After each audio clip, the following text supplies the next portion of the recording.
Hub headlines. Red Sox managed 4 hits and a total of 5 base runners last night. They lost to Tampa Bay 3-1 in the opener of a 3-game series at Tropicana Field.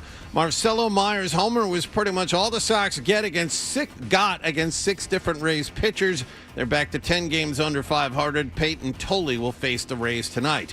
And basketball news, San Antonio's on the board at the NBA Finals. Head coach Mitch Johnson got 32 points from Victor Wembanyama. They beat the Knicks 115-111 in Game 3 at Madison Square Garden. I'm sure Victor has numerous sources of motivation, and I don't think any of us are surprised or would expect anything different than a strong performance and him being on his front foot in terms of being in attack mode. The Knicks still lead 2-1. They'll host Game 4 tomorrow night. The Patriots assigned first-round draft pick Caleb Lomu. Second-rounder Gabe Akis is the only pick still unsigned heading into mandatory minicamp today. Christian Gonzalez and Keyshawn Boutte are both expected to attend after skipping voluntary OTAs. Game 4 of the Stanley Cup Finals is tonight in Las Vegas. The Golden Knights lead Carolina 2-1. And Peter Laviolette is the new head coach in Los Angeles with the Kings. This will be his 7th different head coaching job in the National Hockey League. Sports Hub headlines are brought to you by IBEW 103 and Nika Electrical Contractors. IBEW 103 celebrating 125 years of powering Greater Boston. To find a qualified contractor for your next electrical, telecom, or security project today, visit thepowerprofessionals.org. I'm John Wallach on Boston's Home for Sports, 98.5 The Sports Hub. Your next update at 6:30. Actually coaching the game, or it's just that is. I feel so strongly about that. I can't even tell you. Boston Talk Sports here. What do we got? The Sports Hub. Ladies and gentlemen, I need all of you to stop what you're doing and listen. Toucher Yes, I finally shaved my nuts. and Hardy Who, me? Just hanging around. on 98.5. The best friends that can be my buddy and me. On 98.5 The Sports Hub. Let's go. What do you like in a woman? You tell me. brains. Hey, good morning, everybody. Good morning. We are Toucher and Hardy, Town Fair Tire Studios, 617-779-0985. You can watch us on YouTube. Subscribe to 98.5 The Sports Hub on YouTube. And watch us. But why? Because you get to see John. That's why. Well, maybe. Well, no, for a fact. We are back from the big golf tournament. We can get into that later. I'm in a crisis because I'm in a very weird situation with my phone. My phone makes outgoing calls. It receives and sends text messages. But when you call me, it says that my number has been disconnected or doesn't exist. Right. Yes, disconnected, doesn't or no longer in service. Right. So if anyone knows what's going on why don't you just have people there, call you on your home phone? that's right. That's I haven't thought of that. But I actually thought of that on the way in. It's like now you don't even have home phones. Does anyone have a home phone? We have one. I can't tell you the last time it rang because I think all the phones are dead. Like, I don't think they're even, like, plugged in and charged anymore. Yeah. I don't know. I don't know what the number is. Couldn't tell you. Moved into our house in 2007. Didn't have a landline then. Wow. So we've been without one for That's old school. forever. Wow, I'm surprised, like, that long ago you didn't. Yeah. Come on, John. Yeah. And 07, we just had cell phones. if you look at the when I pick it up, it says answered on another device. Is what it says. So I don't know. I don't know if I've been hacked in some way. Ooh, someone's picking up your phone. I don't know what's going on. It will ring once sometimes. Like, for instance, when Ryan or when you called the first time when I had you call me, it rings once, but it won't give me the opportunity to answer it. So I don't know what's going on. I have Verizon. Now, I'm very much looking forward. I'm supposed to go to Providence today. But we'll see. I mean, I got to get this phone thing handled. And I'm going to have good thoughts for you, Fred. And it's like nobody enjoys like, making a, a run like that and an errand something, but I'm gonna manifest some good stuff for you here. I think you're gonna walk into that cell phone store. I think they're gonna say, "Oh, this happens from time to time. Hold on a second. Let's try it now." Boom. Sorry for the inconvenience. Yeah, I called Verizon yesterday, like the help number, and they said that it was something that was a network thing. They were having network problems, but my kids' phones work, and they're on my plan. So I don't know. And I reset my phone. One thing that drives me crazy is people go like, "Did you Google it?" And it's like, "Oh, Google. Oh."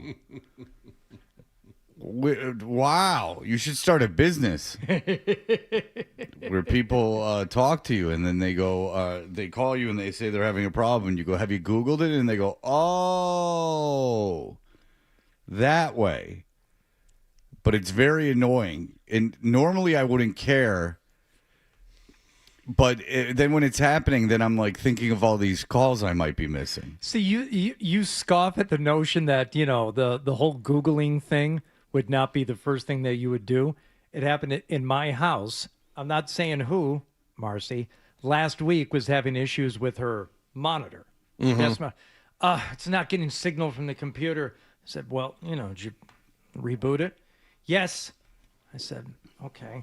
So I Googled it. The name of the monitor, not receiving signal. And Sure. like the AI overview, the one that's probably useless and garbage. Yeah. I just screenshotted it, texted it to her, sent it to her, and it fixed it. I'm like, yeah, you should Google that. Yeah. Just Google it. Yeah. Well, I Googled the day away. I looked around. I did everything. I reset the phone, which was a huge pain in the ass. So you switched carriers? No. Oh, just switched phones. Right, but that was a couple of weeks ago. Right. This just started happening yesterday during the golf tournament. And so I don't know. It doesn't have sharing and all these things. I've done everything that it said to do. But it's extraordinarily frustrating to me because I know that the doctor's trying to call me or someone's trying to call me and I can't get phone calls. It's driving me nuts. It's one of these things that's just like sitting in the back of my head and everything's annoying me. Did you turn on airplane mode? I did.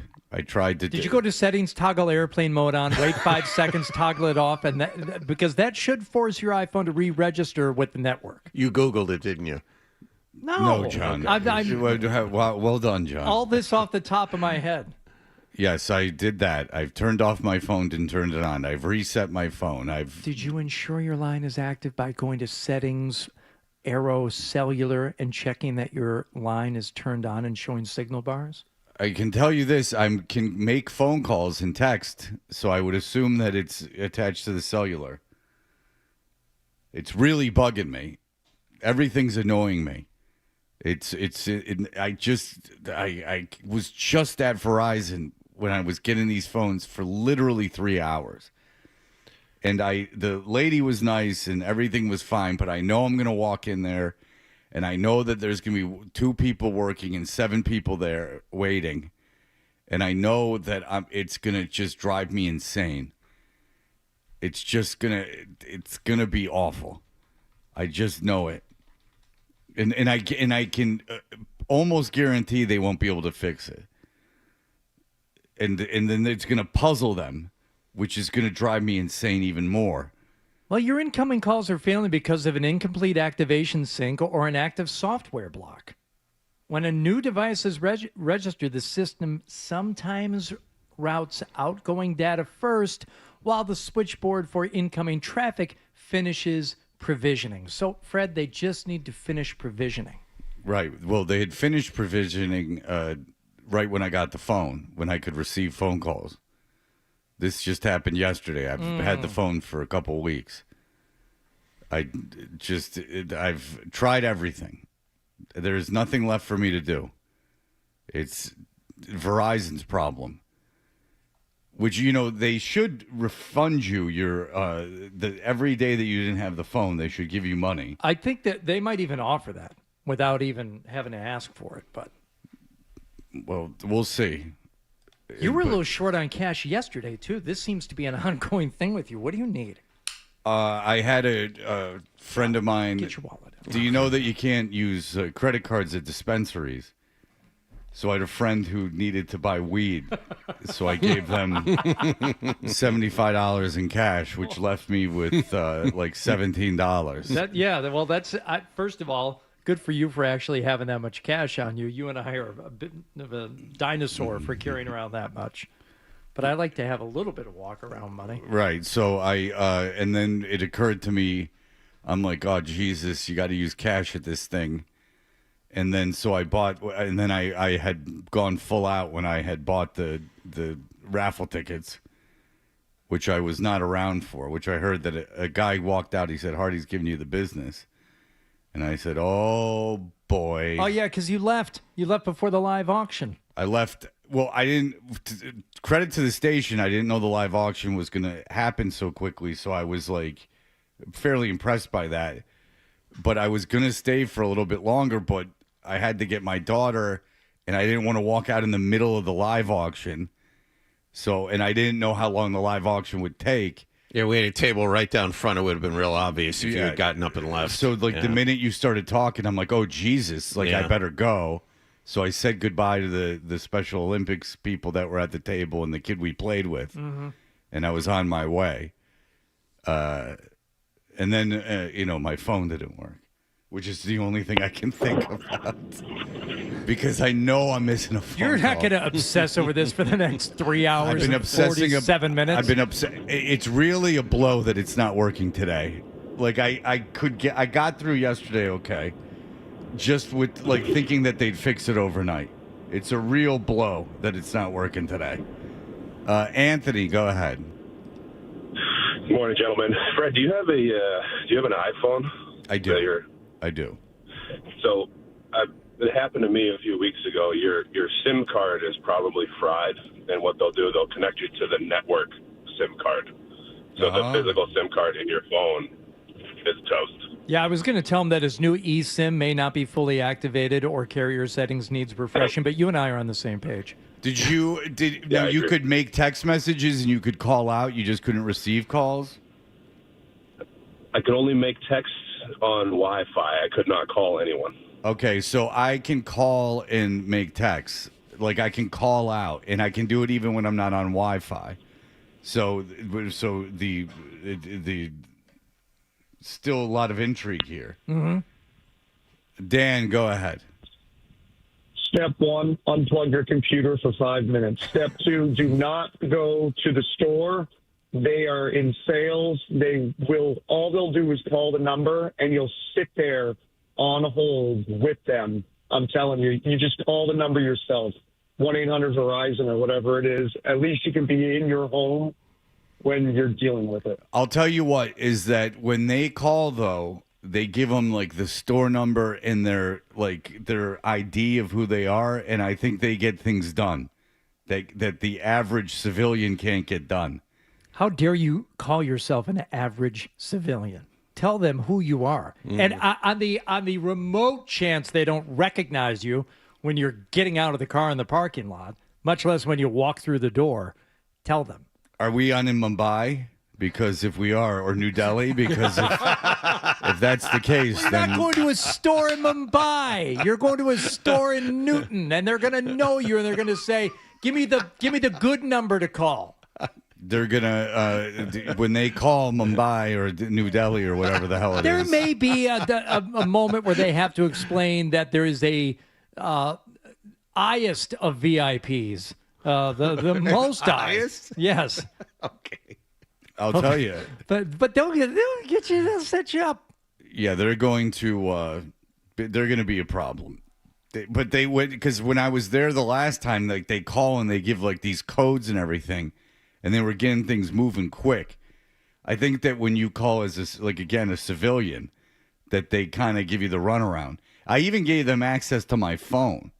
Like they sent this text and then you like give them access to your phone, and they said there was nothing wrong with my phone. They said it was a network thing, but a network thing I can't imagine lasts for 24 hours.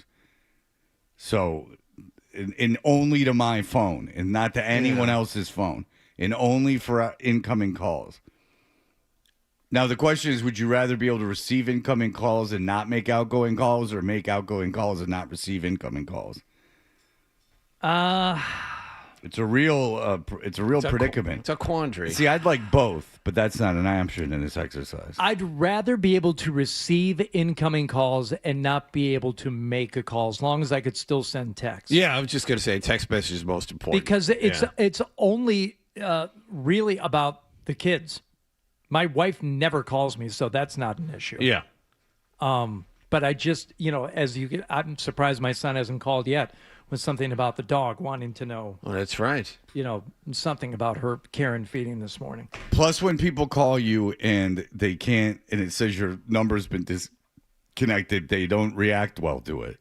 They assume that the worst has happened. They assume that like you can't pay your phone bill or something, and then they get concerned. For whatever reason, a bunch of people were trying to call me yesterday. Like 10 people were trying to call me yesterday. They were trying to call me during the golf tournament. My son tried to call during the golf tournament. I had friends trying to call me yesterday.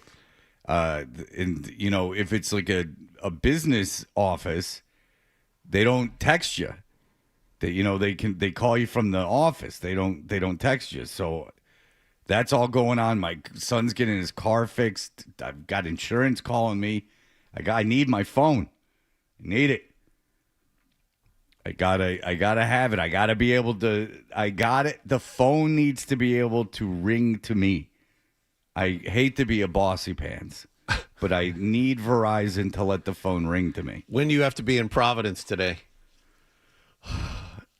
So the game starts at 2:30. That didn't help, John. But Just see if there was enough time.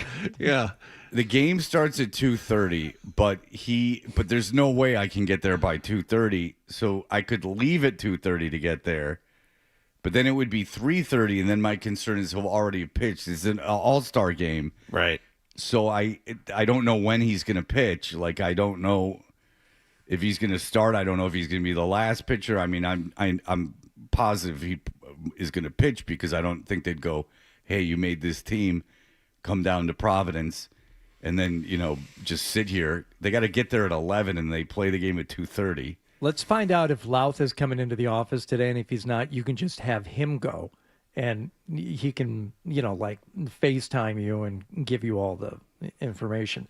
A, he would love it, and B, it's on the chance that you end up at that Verizon store for 4 or 5 hours today and can't make it. Well, that's the thing, is that if I go to the Verizon store when I leave here and I'm there for a couple hours, I'm not going to Providence, which is going to piss off Milo, and I don't know. Maybe you skip the nap today. Well, that's happening regardless. I was just going to say, I think that's already off the table. Yeah, that's. But I got to get my daughter. So, I got to get my daughter and then take. So I got to get my daughter a little early from school, but I can't get my daughter at 1:30 from school. So this is just the way it is. I mean, I suppose my daughter could walk home, but you have that conversation with her.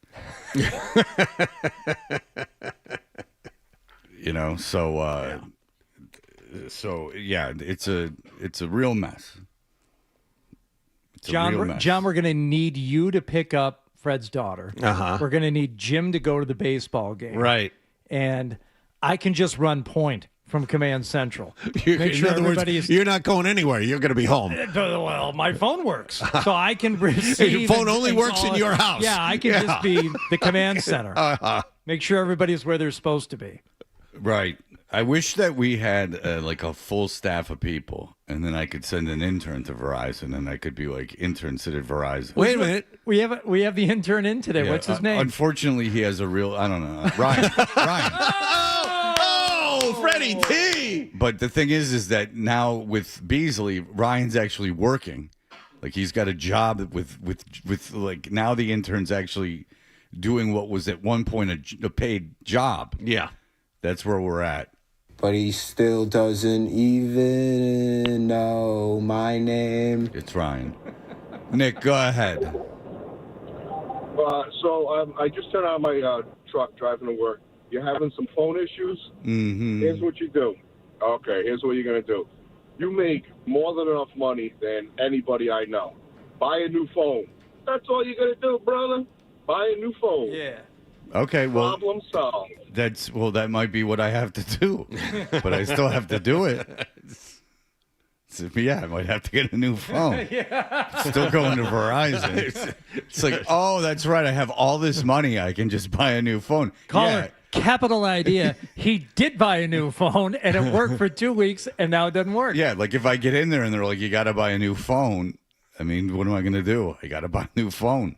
But then I got to sit there while they set it up. I mean, that takes an hour or two. So, I mean, I'm still in the same spot where I am. I mean, what am I going to do if I go in there and they're like, it's $500? What am I going to do? Like, I can't go no. I'll go without a phone. My only phone, I don't have a home phone. Like, I just live the rest of my life without taking calls. I'm sort of at the mercy of Verizon. I mean, I could really put a threat over them and say that I'm switching my business. And then I'm sure they'll panic. Oh, yeah. They'll run like rats off a sinking ship. Yeah. They'll be very concerned that I'm leaving. It's like, they'll just be like, okay, what do I care? I just work here. I tell you what, now you've got the audience worried about you. You've got everyone concerned. I just want to get this out here, again, to manifest positivity. Fred's going to figure this out. He's going to work it out, and he's going to end up having a great day. And he probably won't. Oh, don't do that. I'm going to just go on Ryan, not Isaac.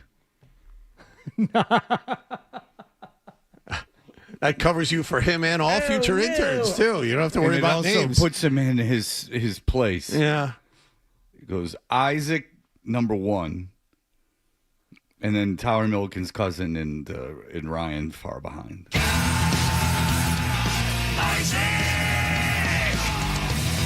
Hi. Yeah. Number one with a bullet. Yeah, Isaac was texted, emailing. Say my name. Isaac. He was having a lot of fun. Hey there. Well, I will do my best to get through the next 3.5 hours of this program. Despite my huge handicap that I have today. But we will be back in just a moment. We'll catch up with everything that happened last night, Red Sox basketball, all these things. You're listening to Toucher and Hardy on the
Hey, we are Toucher and Hardy. What happened last night's brought to you by Leonard Hair Transplant Associates, where your hair doesn't have to be a game of what happened. So change your lettuce and change your life with Dr. Matthew Lopresti at 1-800-GET-HAIR. Hardy, what's going on? We had Game 3 of the NBA Finals last night as the Knicks took the first two in San Antonio. Back home, what was the final get-in price for those tickets last night, John? A little over $4,000. It had spiked. It was like $11,000 48 hours ago. But Fred, like you've always said, the price comes down on game day. So around 4,500 Yeah, there. I guess when Trump announced that he was going to the game because of all the security measures and everything, the market fell off. Yeah.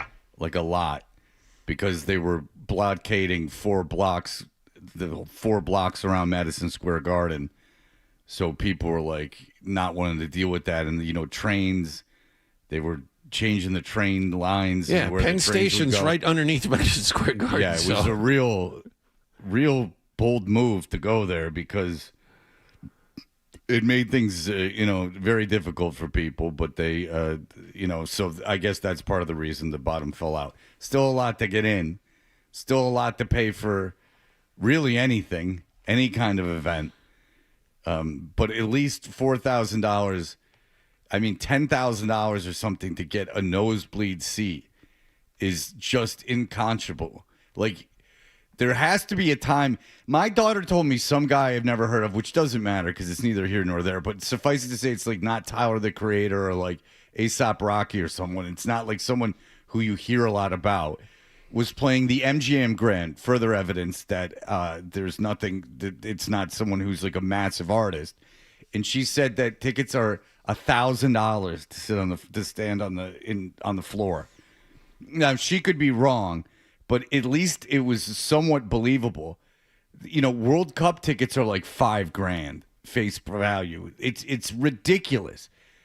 I don't understand how the market is. I read an article. A guy was saying he grew up in Detroit, and this was a national article. He grew up in the Athletic. He grew up in Detroit, and that he went to the finals in early '90s for $25. And it was in the late '90s. It was the team with Rip Hamilton and those guys. 04. Okay, 04. Maybe it was 04 that he went. And so he went to that game and for $25. So like 22 years ago. So the market has increased like 400% for how much things cost.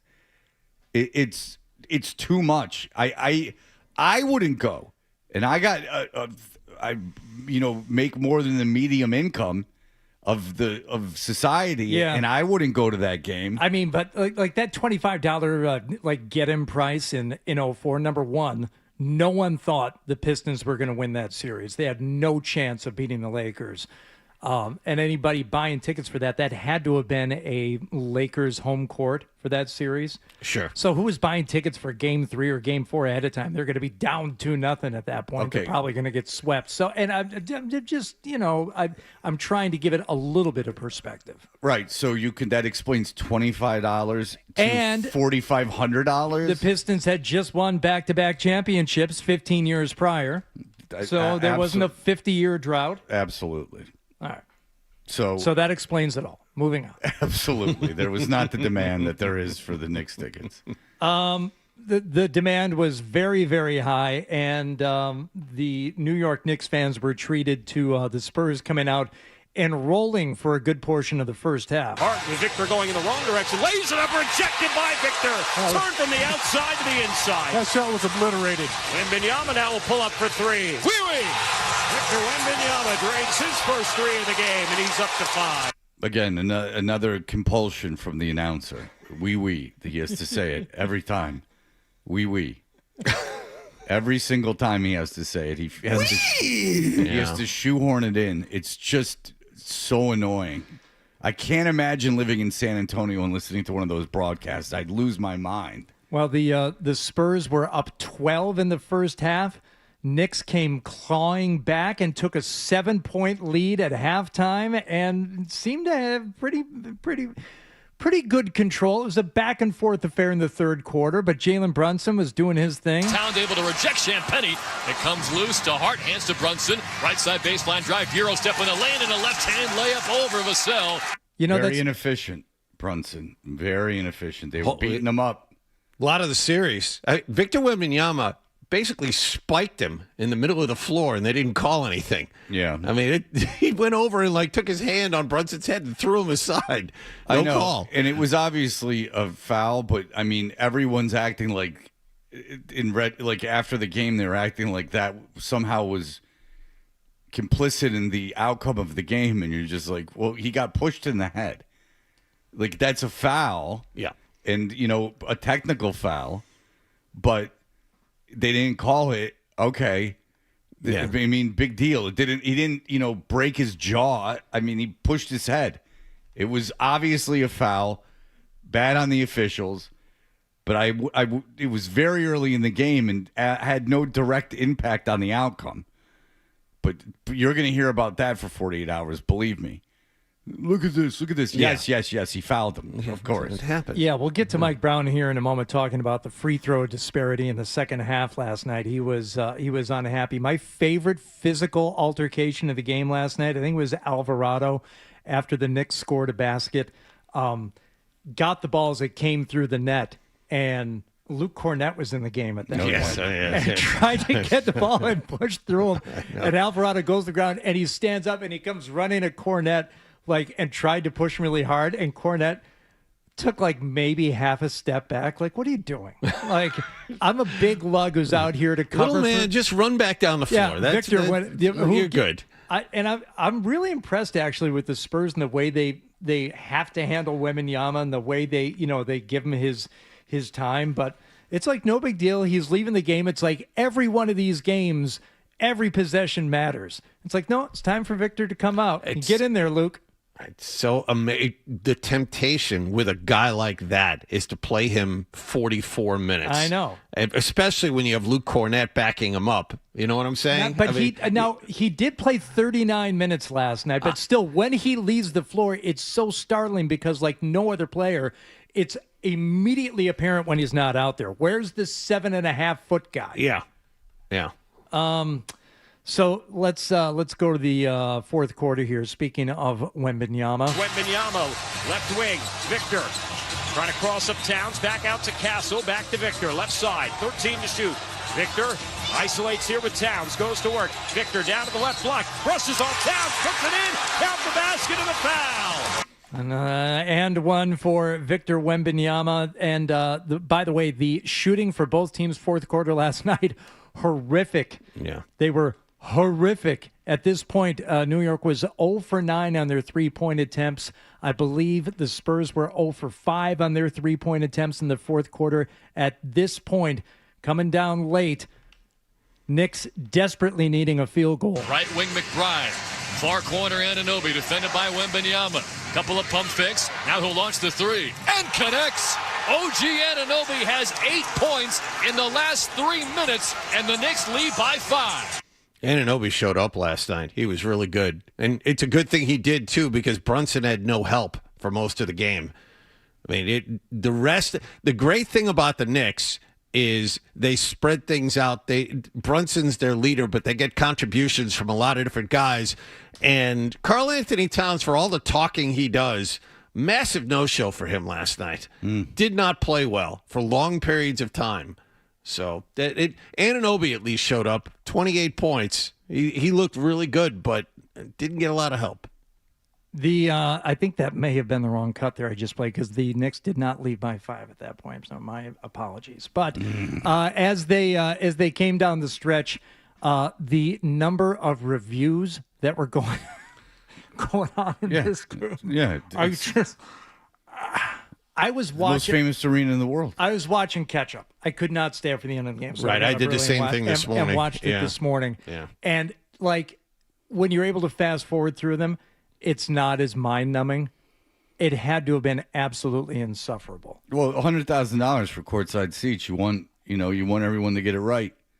You want to have time to sit and contemplate what's Yeah, you don't going want the on. game to rocket by. You want to feel like you've been there and spent the money on something, that took a while. Yeah. You know? So like a good for nice you guys. like a nice extra inning baseball game. That's what you get.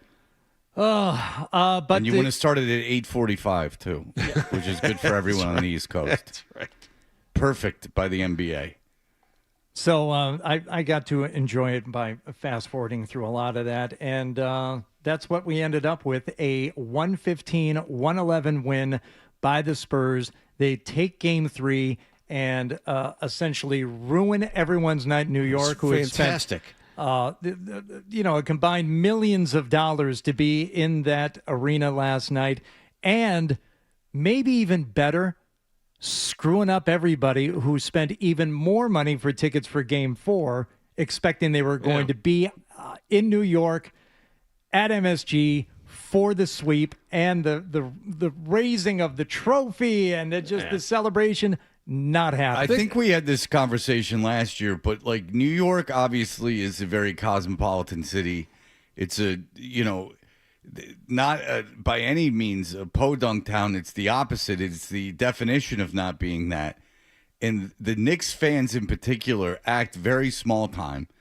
They act like small market fans, and it's really annoying. Like the Gee Whiz and like running around, screaming and yelling after nothing happens.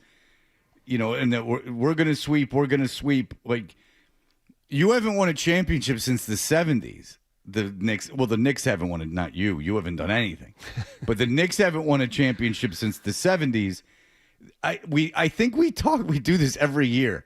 Like, where is this arrogance coming from? Wouldn't you think, being from New York, that you would have this kind of like fate's gonna get us, doom and gloom, like I don't believe this is gonna happen. It's like that for every other team. It's like Yankees and Knicks, and the Yankees for good reason because all they do is win. But you would think as a Knicks fan, you would have this kind of certainty that things would go wrong, which is endearing to a fan base. Instead of this aw shucks hillbilly running around like you've already won the thing. They do it every year. They did it. Remember when they were in the Garden and they were chanting and all this stuff? Yeah, they took the first 2 games at TD Garden, and I remember vividly those fans after the game along the baseline screaming Knicks in 4, Knicks in 4. Yeah, and then you lose to Indiana, and then in the Eastern Conference Finals, and so like you haven't learned your lesson. We were even saying it last year. Like, when is this lesson learned? Because San Antonio wins Game 4, now you're screwed. Because now it's tied, and San Antonio's got home court again. And all your momentum is completely gone. You've all this huge winning streak, and that you're the greatest Knicks team of all time. They hadn't lost a game since NFL draft weekend. Yeah, since the Jets took Sadiq. That's the big thing. The Jets took You Sadiq. can line the two up. Yeah, they were showing that on SportsCenter. That's That the Jets, the Knicks were playing when the Jets took Sadiq in the first round. They were not playing when the Jets took Omar Cooper in the first round, or they just played. And so it's just I really am glad that they lost. The whole thing with who's sitting courtside is bothersome, and they're not even that big stars. It's like Tina Fey and Tracy Morgan and Spike Lee. DJ Khaled paying $1 million or whatever he paid for that seat right next to the head coach on his phone, not even watching the game. No. You see that? Like Timothy Chalamet and Jay-Z and Larry David, these are, impressive stars. No Mariska question. Hargitay, no? They're getting a She lot wasn't of love, courtside, too. though. Yeah, she was. She was in the first row. Yes. She was. And standing right next to that actor that starred with her in SVU. I was going to say there must be a lot of Law and Order fans. Yeah. Because how else does Mariska Hargitay get Hargitay get courtside for that game? Well, those are comped, so good for her. Apparently, the rumor is Jerry Seinfeld was denied the opportunity to purchase a courtside seat. That's interesting. Denied. I wonder if he has not been as flagrant enough, because we talked about it. The New York Times had an article about how the Knicks reward public loyalty. Yeah, I don't see. That doesn't sound like Dolan at all. Yeah. Yeah, I don't see Seinfeld out there, much on social media, doing his pimping of his favorite things. Yeah. Because you let Larry David in and not Jerry Seinfeld. I mean, the show was not called Larry David. I mean, it was called Seinfeld. All right, we will be back in just a moment. Sports Hub headlines.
we all just take acid? It's unbelievable. Toucher and Hart. Now let's keep talking about Like you, Fred. I'm not worried. the Sports Hub.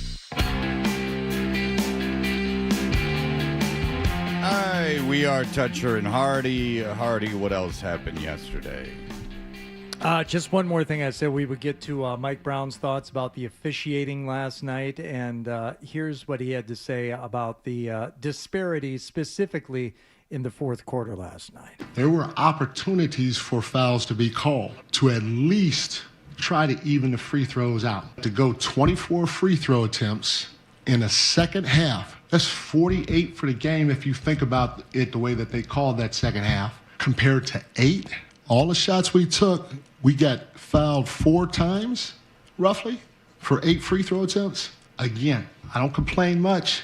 I never thought I'd see that in an NBA Finals game, and I saw it tonight. That's tough to overcome when you're playing against a great team. Didn't the Knicks have more free throws than San Antonio in the first half? We're talking about the second half. I know. You want to talk about evening things out. We're talking about 24 to 8, and 24 is more than 8. You're right. There's no arguing simple math.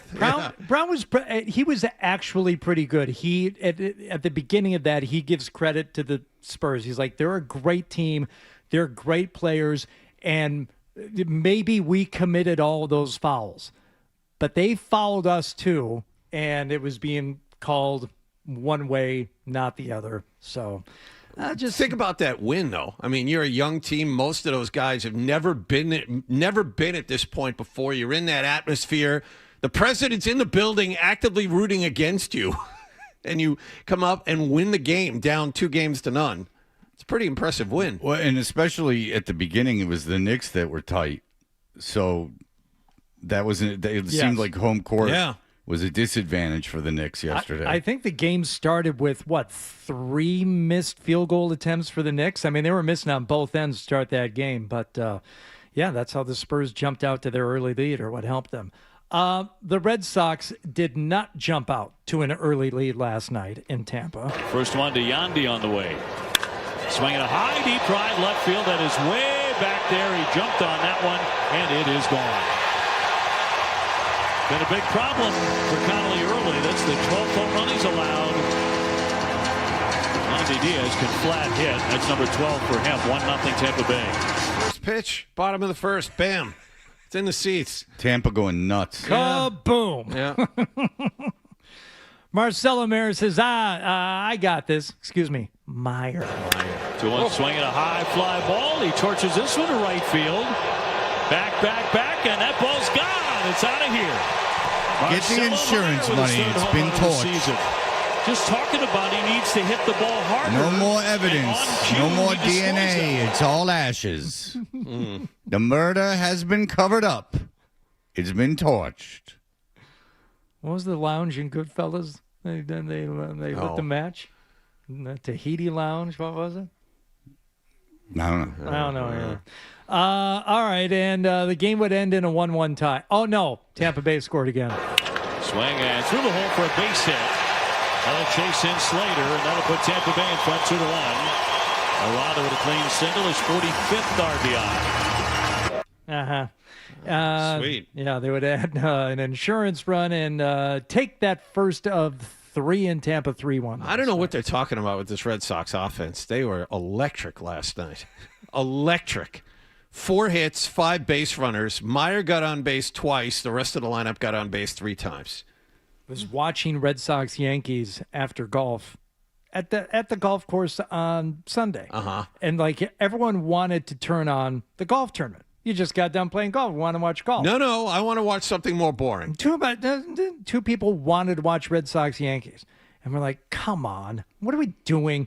Like, no. There's they got 2 on with 1 out. I said, guarantee they leave them stranded. I guarantee they leave them stranded. How much do you want to bet? I'll bet you $1 million. It's not happening. Double play. Yeah. And they're like, now can we turn on the golf, please? Yeah. Sounds right. Yeah. So there you go. I wonder, I guess Jared Carabas is saying that they're going to fire Breslow before the trade deadline, which I'd get to it now. And because the idea is that if you really can't have Breslow go through this trade deadline if you're not keeping him on as the GM. For obvious reasons, you have to have a plan in place. And if you got to sell, you're not winning with this team.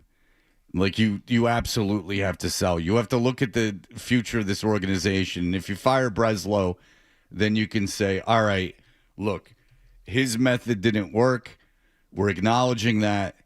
And we have to get what we can right now because you're carrying around an old-ass closer that everyone wants. So, what the hell's the point of keeping him? They're doing all sorts of weird, dumb things. Apparently, they're taking calls on Chapman and Slayton and Whitlock as two setup guys, but they don't want to trade them right now. Apparently, they have a surplus of catching. They're more than willing to trade catchers.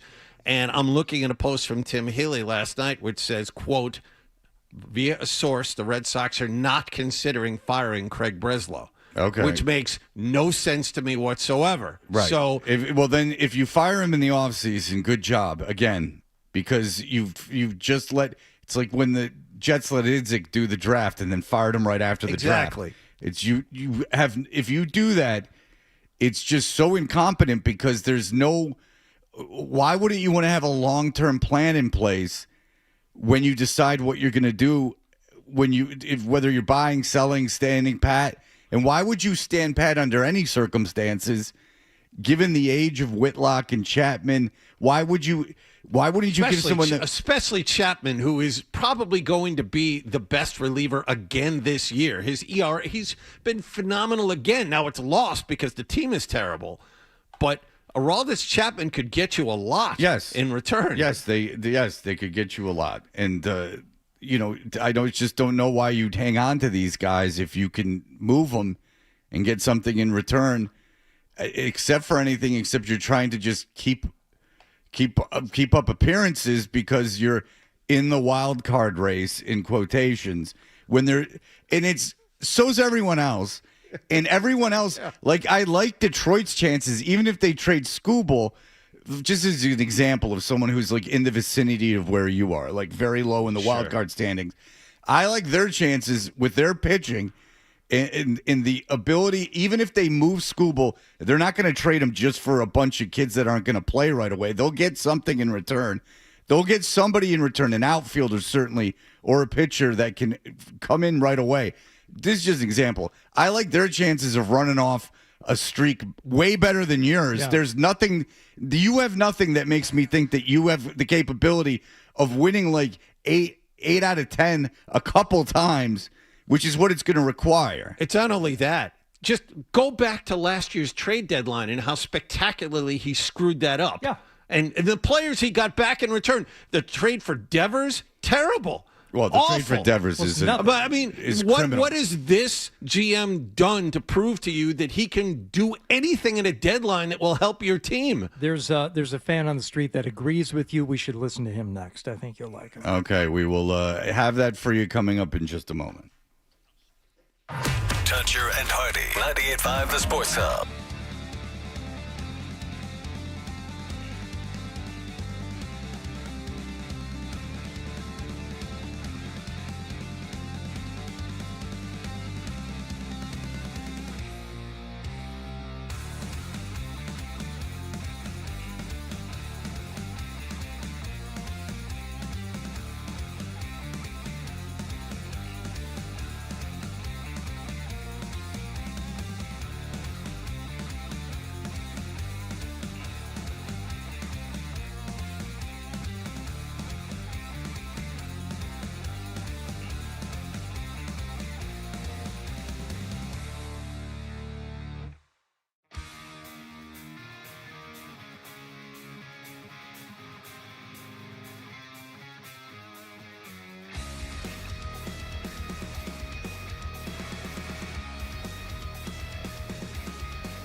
and Maz. The Bruins, the Celtics, the Pats, the Revolution. This is Boston's home for sports.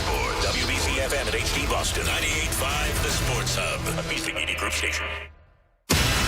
Sports Hub headlines. Let's hear it for the Red Sox. They're now 27-37 after beginning a 3-game series at Tropicana Field with a 3-1 loss to Tampa Bay. Yandy Diaz a homer and 2 RBIs for the winners. Marcelo Meyer homered for the Sox. Meyer got on base twice in this game. The rest of the lineup got on base 3 times. Peyton Tolley will try his luck with the Rays tonight. The Knicks scored 42 points in the second quarter to take the lead on San Antonio, but only had 47 after that in a 115-111 loss to the Spurs in Game 3 of the NBA Finals at Madison Square Garden. Victor Wembanyama had 32 points for the winners. Jalen Brunson 32 in the loss. I think we'd turn the ball over a lot first and foremost, but then also we were fouling a lot and put them at the line about 30 times.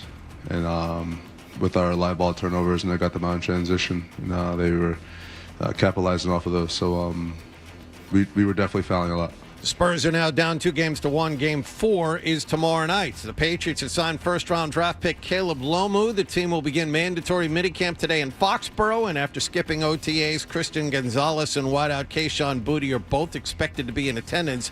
And Game 4 of the Stanley Cup Finals will be tonight in Las Vegas. The Golden Knights lead Carolina 2-1. Sports Hub headlines are brought to you by East Coast Metal Roofing. Right now, during their Beat the Summer promotion, Sports Hub listeners get 10% off the cost of a new roof. This offer ends July 6th. Call East Coast Metal Roofing and never, ever replace your roof again. 844-611-ECMR or eastcoastmetalroofing.com. I'm John Wallach on Boston's Home for Sports, 98.5 The Sports Hub. Your next update at 7:30. The Sports Hub. 3 legendary franchises on one legendary radio station.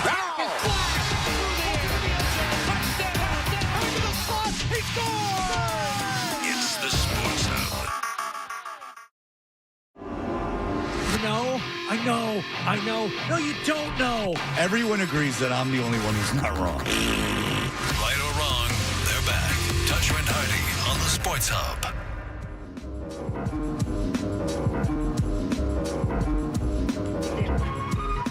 Hey, we are Toucher and Hardy. You can watch us on YouTube. Subscribe to 98.5 The Sports Hub on YouTube. Hardy, the Red Sox again lost last night. They are very bad. They are 10 games under 500, and the fans are getting pissed off. Yeah, and we were discussing about Craig Breslow and how long he is for this world, and Randy Elfman was out there speaking with some fans, and I think this fan is probably maybe in line with removing Craig Breslow sooner than later. Is this the worst Red Sox team you've seen in your entire life?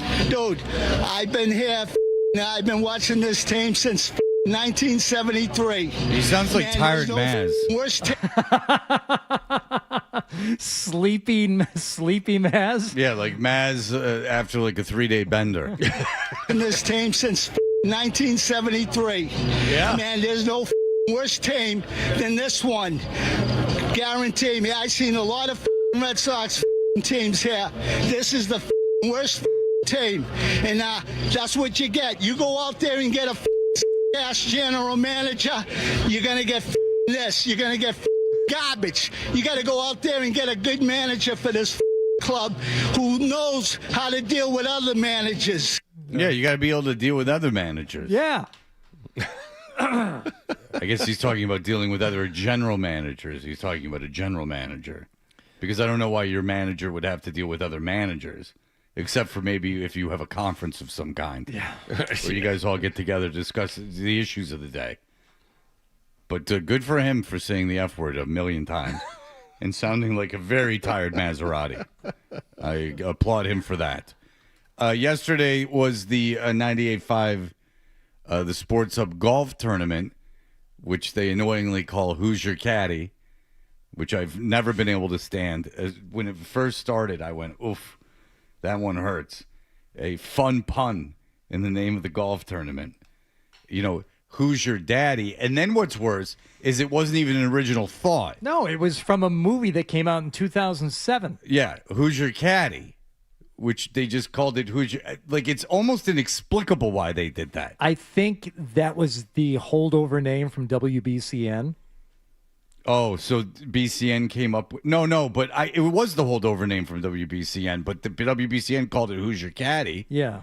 And I have to imagine that didn't start in 06 because they didn't have... I moved here in 06, and they didn't have a golf tournament the first year I was there. Now, the second year, whatever year it was BCN, was an absolute crap show when we did it, and it was awful fun. But we had girls like on the carts with us. Was that a Wayland?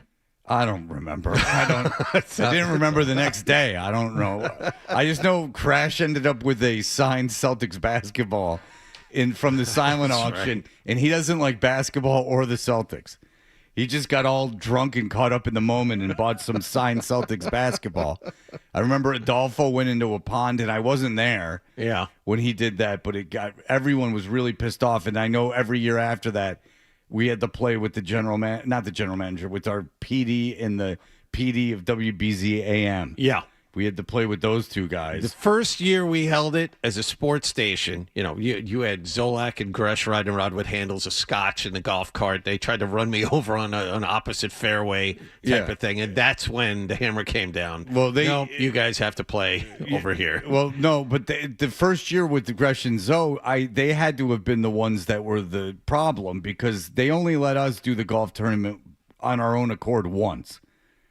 And then from that time on, they wanted us. I guess we really screwed up the golf course and everything else. I guess they really didn't like it. So I would have to assume, but we had probably 40 people that weren't in the golf tournament hanging out. Yeah, the guy that ran the drawbridge. What's his name? No, panty drinking contest. Gunner. We had the gunner there. We had all these just girls. hanging around the clubhouse. Yeah. But we had girls bebopping and scatting around. We had girls standing on the cart while we were moving. It was because a lot of these rock station things they would have in Atlanta strip club. They allowed strip club advertising. Oh yeah. So you would have strippers at everything. I had a softball team that was 90% strippers. Someone had said, "Do you want to join the softball league?" And I said, "Yeah." And I called the Masters, not the golf tournament, deep in a tradition of racial inequality. I called the strip club, the Masters, and I'm like, "Do you guys want in on this?" And they're like, "Yeah." And they 10 girls to every softball game. It was fantastic. So we had to, we got our own girls to do it, and it was a lot of fun. But they put the kibosh on that quick. But now it is a very it's a nice affair. There's no one pooing under the stairs like the one year. That guy also did a lot of bidding in the live auction. The guy who defecated under the stairs. I didn't even want to bring up the name of the place. They were very nice to us. We haven't been back there in many years. When we were doing the live auction, I was saying things like, "All right, who wants this Tully Bantakane signed helmet?" Mm-hmm. We'll start at $250. Who wants this thing? The guy would just raise his hand. I'm like, "All right, there's $250.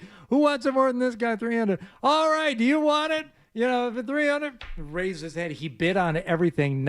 He was so drunk he didn't even realize he was bidding. He's like, "I want it. I want it." Yeah. And then he went out and pooped underneath the grand staircase that led up to the ballroom above the dining area. Yeah. Which I didn't know even in the year following it that he'd done that. He called in and he came up to me one time and apologized. And I said, "This is completely unnecessary. I don't care at all that you took a crap under the stairs." Yeah, but you know why he was doing it. No, but I didn't think it was something that he needed to do even in the realm of that. I don't think I needed any amends or anything like that. What do I care that he crapped under the stairs? It's not. Well, just me in particular. It doesn't bother me that he crapped under the stairs. Well, he probably would. Kind of funny. He probably would have apologized to the golf course, but he's banned. He can't even call him, much less set foot on the property. Yeah, it just wasn't. I understand the reasoning behind it, but I wanted to assure him there was no reason to apologize to me. I'm almost glad that he did it. If it's going to be detrimental to yourself or others, you don't make that amends. you don't go up there and apologize, but there's a warrant out for you. Was there a warrant out for him? I think they were pretty upset. Well, I don't think they called the cops, but they were not happy. Well, I can imagine not being happy, but You mentioned Zolak and how he got after it in years past. Zolak does not play golf anymore, but he is there doing the live broadcast with Beetle, and that gives them the opportunity to heckle people who are teeing off behind him on the first hole behind the broadcast. Get out of the way. His nipples are sticking out. Does Barth's shoes look way bigger than him? Well, that's Barth. What's this? Here's Barth. For all you NFL people No, you can't get it? Here's your NFL expert. No. Can't get it? Let's see here. Listen to it. Newman. No, that's Newman. That's Noonan. What? No, see, Newman? It's a Seinfeld reference. Of course. Which is appropriate during a golf Or a tournament. Basic Instinct thing, too, which Newman, of course, in Basic Instinct during the Oh, yeah. During the interview scene. He's Yeah, all yeah. worked up. There was also an incident reported. I did not hear about this, but found out about it later listening to the fill-ins on the afternoon show about an incident on the golf course yesterday. Somebody threw a club, presumably in anger. Who cares? A member of the staff. Well, I'll tell you who cares. Jay Stu, Matt McCarthy, and I think Michael Hurley. Michael Hurley was Yes, on yesterday. yes. Yes, I've heard this clip. I've never seen Jim throw a club, though, and I've golfed with Jim a million times. Now, that was what was interesting about this to me is that McCarthy had played with Jim Murray so many times. Yeah. That's what I found interesting about Bit that. of an odd couple. It is an odd couple. It's like, oh, look at you with your tattoos and attitude. Let me teach you some manners. It's my fair lady. Just get you out here and gussy you up, walk with some books on your head. What are you doing with all them drugs? Get high on life. Be more, let's learn a little word called discretion. Let's be a little more discreet. So, Yeah. I would say that because Felger isn't here, that Felger is a potential candidate for this because he can't take his anger and frustrations if he had a bad day on the golf course Out on the show. Well, and come to find out a little bit later through more investigation. Quote, text from somebody who was there. Quote, it was Felger, unquote. Apparently, Felger was the one who threw the club in anger. Yeah, but I don't understand why that's a big deal. Like, if you threw a club, so you toss a club, okay. I don't understand how that got back to someone. There's kind of backhanding your club up against the cart or against your bag, and then there is launching your club down the fairway. Right, or I don't know which one it was. Breaking your club over your leg is interesting because I've never played with anyone that's done that before. So one of our sales guys, I think it was Christian Pedro, showed me his driver. He let one of the street teamers hit a shot for him out on one of the holes and broke the head right off the shaft. Like he had the broken club that he showed me. He's like, yeah, I let somebody hit a shot with my ball. Did he break the club head on the ball? No, I'm sure he pounded it into the ground trying to hit the ball. I mean, yeah. That is a really It's a bad unique, miss. really unique lack of coordination, eye-hand coordination, to not be able to get the golf club not to snap off the ground, to break it. Yeah. That is a severe underhit. Two things need to be mentioned here. Number one, our playing partner yesterday, who's friend of the family, had a very generous donation to Special Olympics in order to secure a spot with the three of us. CJ Winchenbaugh, who is a rising junior at Georgetown. Yes. On the golf team. Great guy. Decent player. Kind of knew right away.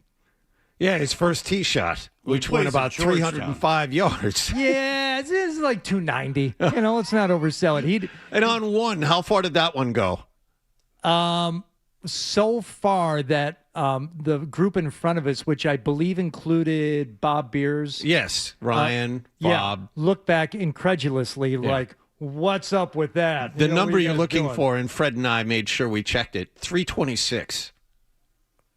That's how far the drive was Yeah, on he one. hit a drive, and he goes, I got that one. So, yes, he hit one 326. The last one that I measured was 311. Hell yeah. That's right. Hey. But I mean, that one he was putting his drives into places that I have never seen on that golf course. It's real easy when all you have to do is pitch to a green. So we ended up, look, as a group, 11 under, which was good enough for a 4-way tie for second place. TJ from Parker's Pub, his team ended up winning again at 13 under par. But out of the 61 shots that we recorded yesterday, how many do you think were CJ's? Like reasonably. Think about, because 35. Oh, I would say more than that. I would say 45. I don't know, because you're putting in putts. You're putting in. Oh yeah, you know what? Yeah, you might be closer on that, Fred. I think that we probably used 15 of his drives, 14 or 15 of his drives, probably 14, and then there's putts and approach shots. Like, I mean, there's a lot of. They're more than half. At least half. We were our shots. I mean, there's 4 people, but the thing is that for John and I, it was kind of like we were passengers for most of the day. Well, but also it's like, what are you doing? Like, it's hard to get into it. Like when you're just. It doesn't matter what I do here, right? You know, exactly. I'm just dropping. Like I hit one of the best drives I've hit in a long time, and then CJ steps up and beats me by about 50 yards. Right. So I mean, okay. Well, you're very weak, Jonathan. It's just very old. I had one really good chip of 17 down that hill. That was good. I used a couple of my putts in that one drive on 2 that we used. Boy, you remember everything. Well, there were Christ, so few of them. I used like a handful of mine. It was like patting myself on the back. Yeah. Taking mental notes out there. My goodness. All right. For his tee shots, I just went through in my head. Let's count them up. Oh, my God. You don't ever complain to me again. We used them on 5, 6, 7, 9, 10, 12, 13, 14, 16, 1, and 4. That's 1, 2, 3, 4, 5, 6, 7, 8, 9, 10. We used 11 of his tee shots. Wow, that's less than I thought. Yeah. So that's right, less than I thought, too. So I would say that we used about half his shots. How the hell do you remember the tee shots? You were keeping track? Okay, well, in the cars? We'll go through the entire round if you want to. 5 was the par 4. You went left. I went left. He put it down there. First cut of rough, but his was still further. 6 was the par 3.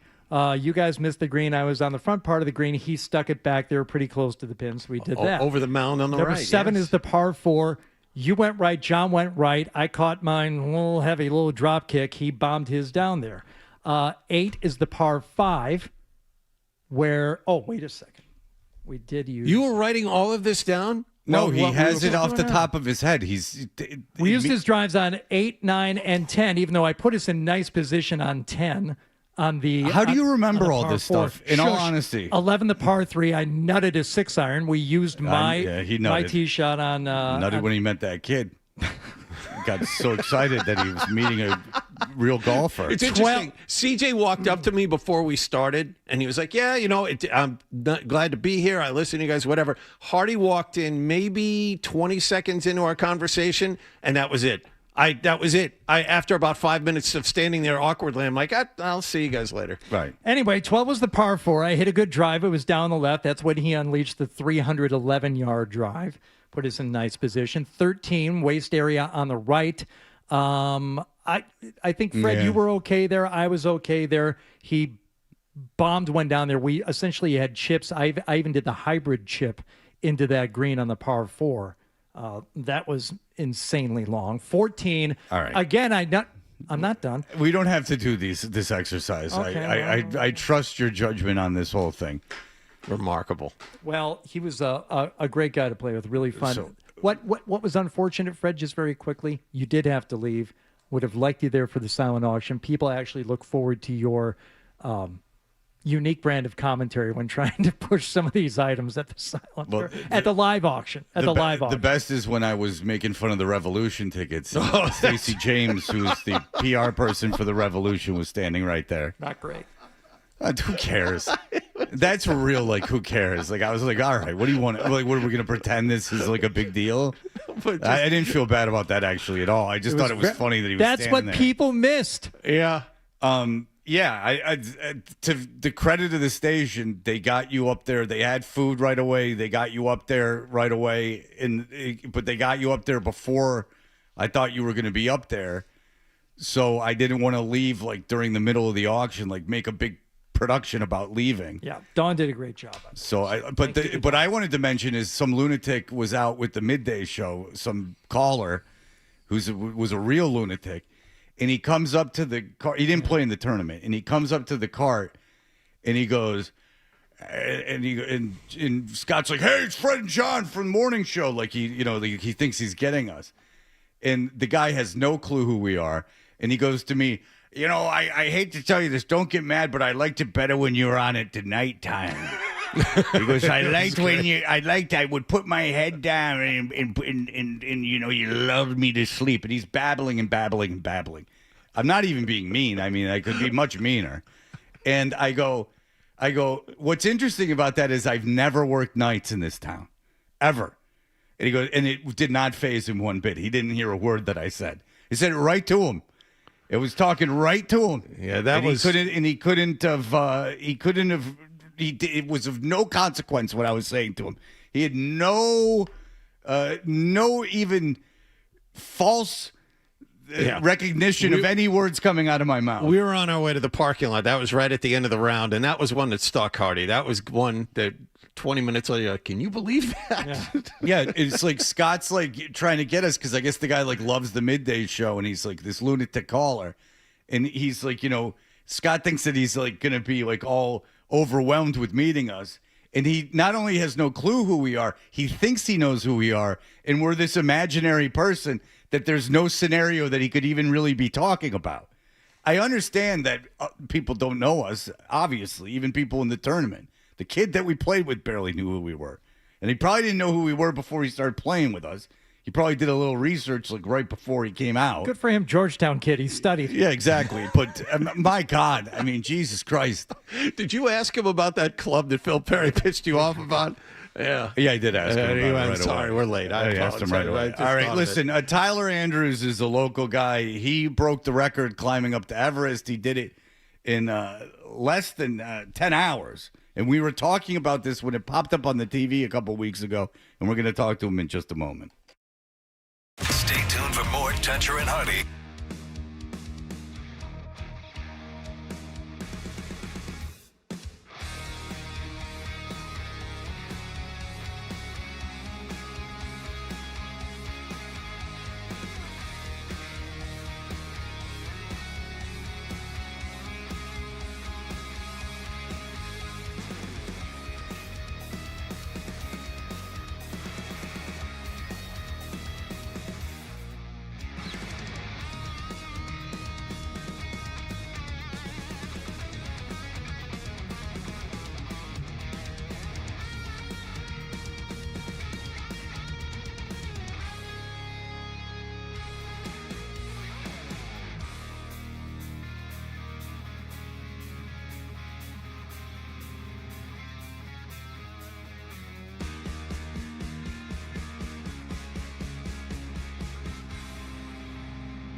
a couple weeks ago, and something just flashed on TV. We have news on in the background, and with no audio, it said that a guy had climbed Mount Everest in 9 hours and 55 minutes. Now, Hardy and I have both read the book Into Thin Air by John Krakauer.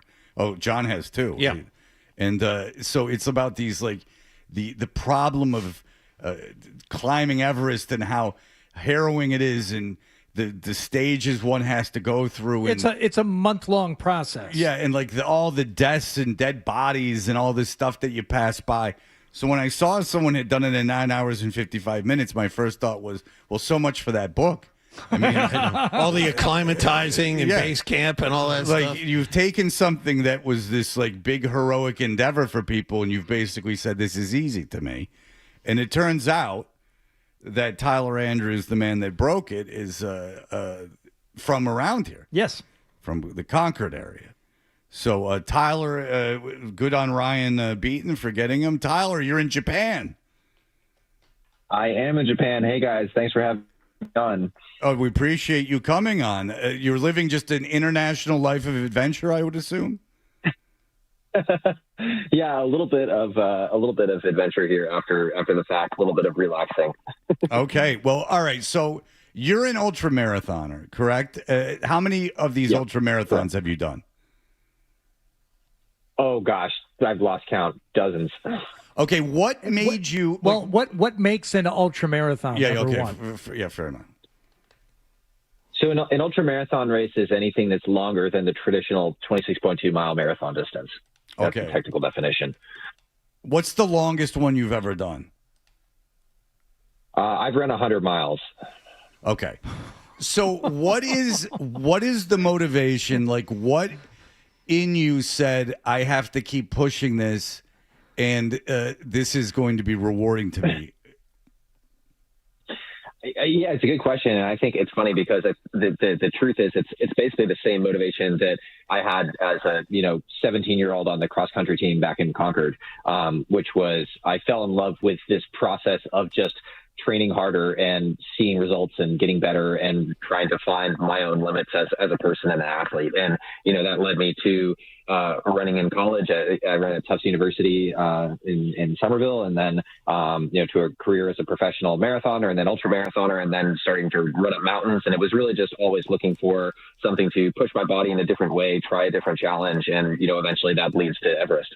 Okay, so you go ahead, Jared. Okay, so I want to talk about everything that we can, but Everest specifically, from what we read and what we know. It's this process of living at base camp for a while. You climb up to Camp 1, you come back down. You acclimatize up to Camp 2, and virtually every ascent and every summit push starts from Camp 4, and that's when you make your push.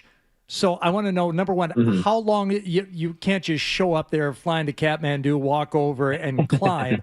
There had to be some process of getting used to it. But you started that day from base camp, went up in less than 10 hours. How much time did it take you to get ready before you made that push that day? Well, it depends where you start. It was years and years of preparation, really. And that particular, season or training block, I would say was, 6 months. And my time in Nepal was about a month and a half before that. So, in your intro, yes, it still is very much an expedition and a process of getting over there, getting ready, acclimatizing on the mountain to the altitude. So yes, it was only a 9 hour and 55-minute summit push, but at the same time, I had been in Nepal training on other mountains for almost 2 months before I even left base camp. Okay, but how come you can do that and we can't? No. It's not that. It's like you have to understand. Like, this doesn't happen. I just looked at the TV and I'm like, Jesus Christ, this has to be wrong. Like, I can't recall another time, Tyler, in 20 years here that I've looked at it and gone like, I can't believe this is happening. People start from Camp 4 and still die trying to get to the top. Right. Like, so in a way. It was like unfathomable to me that you did this. So like, why can you do this so quickly? Do it in under 10 hours, what takes other people like days and days and days. Why was it not as harrowing for you, and how can you physically do that? Well, it's very flattering, and I appreciate it. But I think I'd say there's two sides to it. One, it's nature versus nurture, and so part of it is, there's an old joke in endurance sports that the way that you become an elite athlete is by picking the best parents. So partly I just have my parents to thank for my genetic makeup of whatever it is that for some reason allows me to move decently well at high altitude. And then the other is just preparation. I've been training as a professional endurance athlete for almost 20 years now. And it's what I do. It's what I do for a living. It's what I wake up and think about every single day. And it's a tremendous amount of work and sacrifice. And I love it. And it's what makes me happy and fulfilled. But at the same time, it is very, very hard work. And I think just getting to the mountain and being really, really fit, that's a big part of it. Okay, so some people who climb Everest say, yeah, it was taxing. It was, top of their bucket list, but it wasn't their most challenging. It wasn't their most harrowing. It's not the thing they're most proud of. You've done a lot of other ascents like this, Mount Fuji and places on other continents. Where does this ascent of Everest rank? And are there other things that you say, actually, no, this other thing was more impressive? I think when I zoom out and look at the entire process of going from, when I really started thinking about climbing Everest to when I actually went to the summit, I would say it was the hardest and the thing that I'm most proud of, just because, this was actually the seventh attempt that I made on the mountain over the last 2 years. This was not an easy project. It was very hard physically and mentally, but also just logistically. Everest is so complex. There's so many moving pieces. It's so crowded. The weather is so complicated to deal with that not only do you need to be really, really well prepared, but you also need a lot of kind of just luck from the mountain and the weather and things like that. So I think that in retrospect makes it that much more fulfilling that, it took so long, it took so many tries, and then to finally be able to get it done. Okay, so you mentioned crowded. Like when you're climbing up that mountain, are there a bunch of other people doing the same thing and you're just kind of like running by them? Not really, and that's what makes it challenging because, you've probably seen these viral photos of Mount Everest where you have literally hundreds of people standing in line trying to get to the summit. I cannot get by those people on a normal day. So what I have to do is sit in base camp and, kind of twiddle my thumbs and sweat anxiously for about 3 weeks while all those people are climbing the mountain, and then just pray that there is a good weather window at the very end of the season. And this year, it literally was the very last day of the season. We were the last people on the summit. And, I am not known for being a tremendously patient person. And so that took a lot of practice and mindfulness and things like that. But it's worth it because when I climbed, there was hardly anybody on the mountain. I almost had it entirely to myself. Getting to the top, great. But as we all know, you still got to get back down. At what point during the entire journey do you think, okay, I've got this? Was it not until you arrived back at base camp, or was there a point earlier where you say, okay, I'm gonna be able to do this and survive it?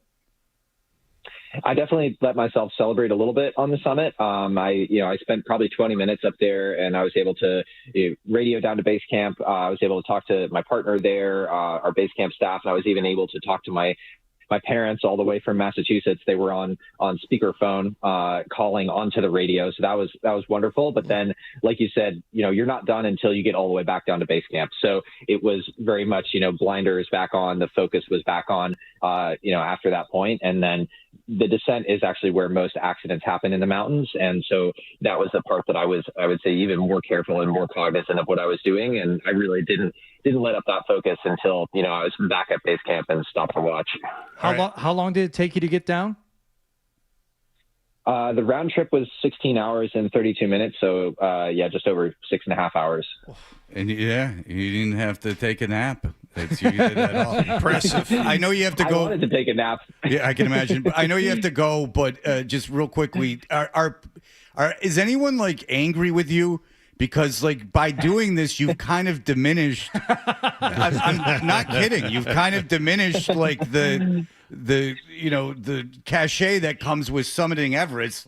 It used to be this thing that billionaires could go like, hey, like, look what I did. And or maybe all the guide groups that say, no, you can't make it up without, doing it with us and spending $100,000. Do you think that your accomplishment in any way has done that? No, I don't. I hope not. I hope if anything, I'm inspiring some people to get out and be in the mountains. I think Everest has maybe gotten a little bit of a bad rap for kind of turning into a little bit of a circus out there. But I do think that, of all the people, I met so many people on the mountain at base camp, and I think most of them are there for the right reasons. They're there exactly for the same reason I am, which is, to push themselves and push their own limits. And I think it's really all about what's relative to you as a person, and your experience. And I think that being up there, being in the mountains, being in the Himalaya can be a really positive and transformative experience for anybody, whether you're running up it in one day or whether you're spending, a month kind of doing the more traditional climbing route. I think it can be a really powerful experience regardless. I'm inspired, Tyler. I'm going to go to the top of Blue Hill today, and I'm going up the ski slope There you side. go. I'm going up the treacherous ski slope route. I'm not taking the paved road. He lives in the honey pot, which is where the weather gets very extreme. You know in about the Canton honey area. pot in Canton. You know all about it, Tyler. That's right, Tyler. I have heard of it. All right. No, you haven't. All right, Tyler Andrews. Listen, congratulations, man. It's so cool. Thank you. It's very cool. It was truly an amazing feat, and thank you so much for talking to us today. Thanks, guys. I appreciate it. All right, thank you, Tyler. We appreciate it as well. All right, there you go, the great Tyler Andrews. What do you think he's going to do next? You just climbed the highest mountain in the world. What's the challenge now? I wonder. Why didn't you ask him, John? Well, you guys were rolling. I'm not interrupting you guys. I could have talked to him for a very long time because Hardy was right to pivot it because we want to get into the Everest thing. We didn't have forever with him. But the thing is that I just want to know. I'm very interested in the motivation of running 100 miles. Well, especially when you hear about these ultra marathoners. I was reading about one this morning. This woman got lost in the desert on one of these, like crazy, Saharan things. I think it was a woman, whoever it was, that said, "Okay, well, this is it. I don't want to die like this, so I'm gonna slit my own wrists." They were so dehydrated they couldn't get like any fluid to come out of their body. Right. You know? She couldn't even kill herself, and then which has got to be pretty bad. Yeah. Yeah. Like you've made the decision to slit your wrists and then like you can't even kill yourself. It's like a hell or something. But yeah, but it's just that there's like 20 of you and you decided to do something that is arguably not even good for you.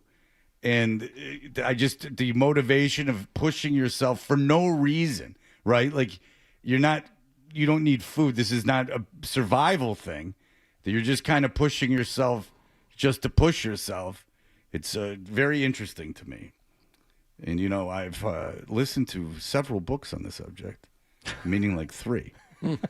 So if you have any questions. Yeah, just to direct them to And Fred. you can't get Tyler, ask me because I'm a bit of an armchair expert.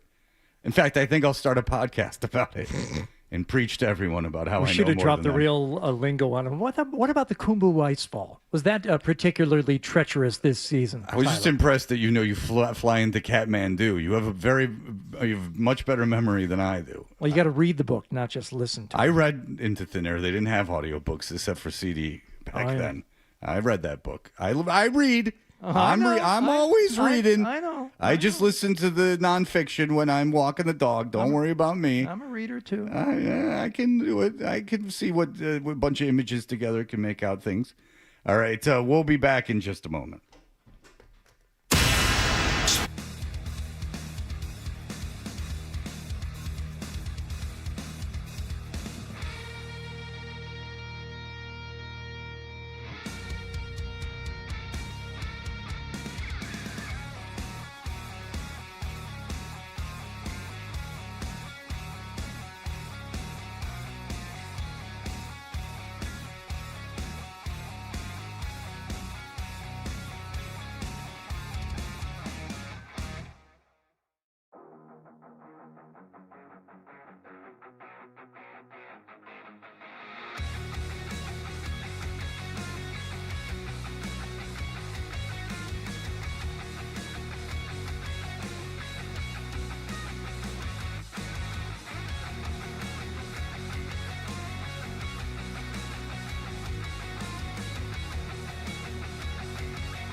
big show on the way. Need a little help getting started in the morning? It's very dangerous. They've got the experts.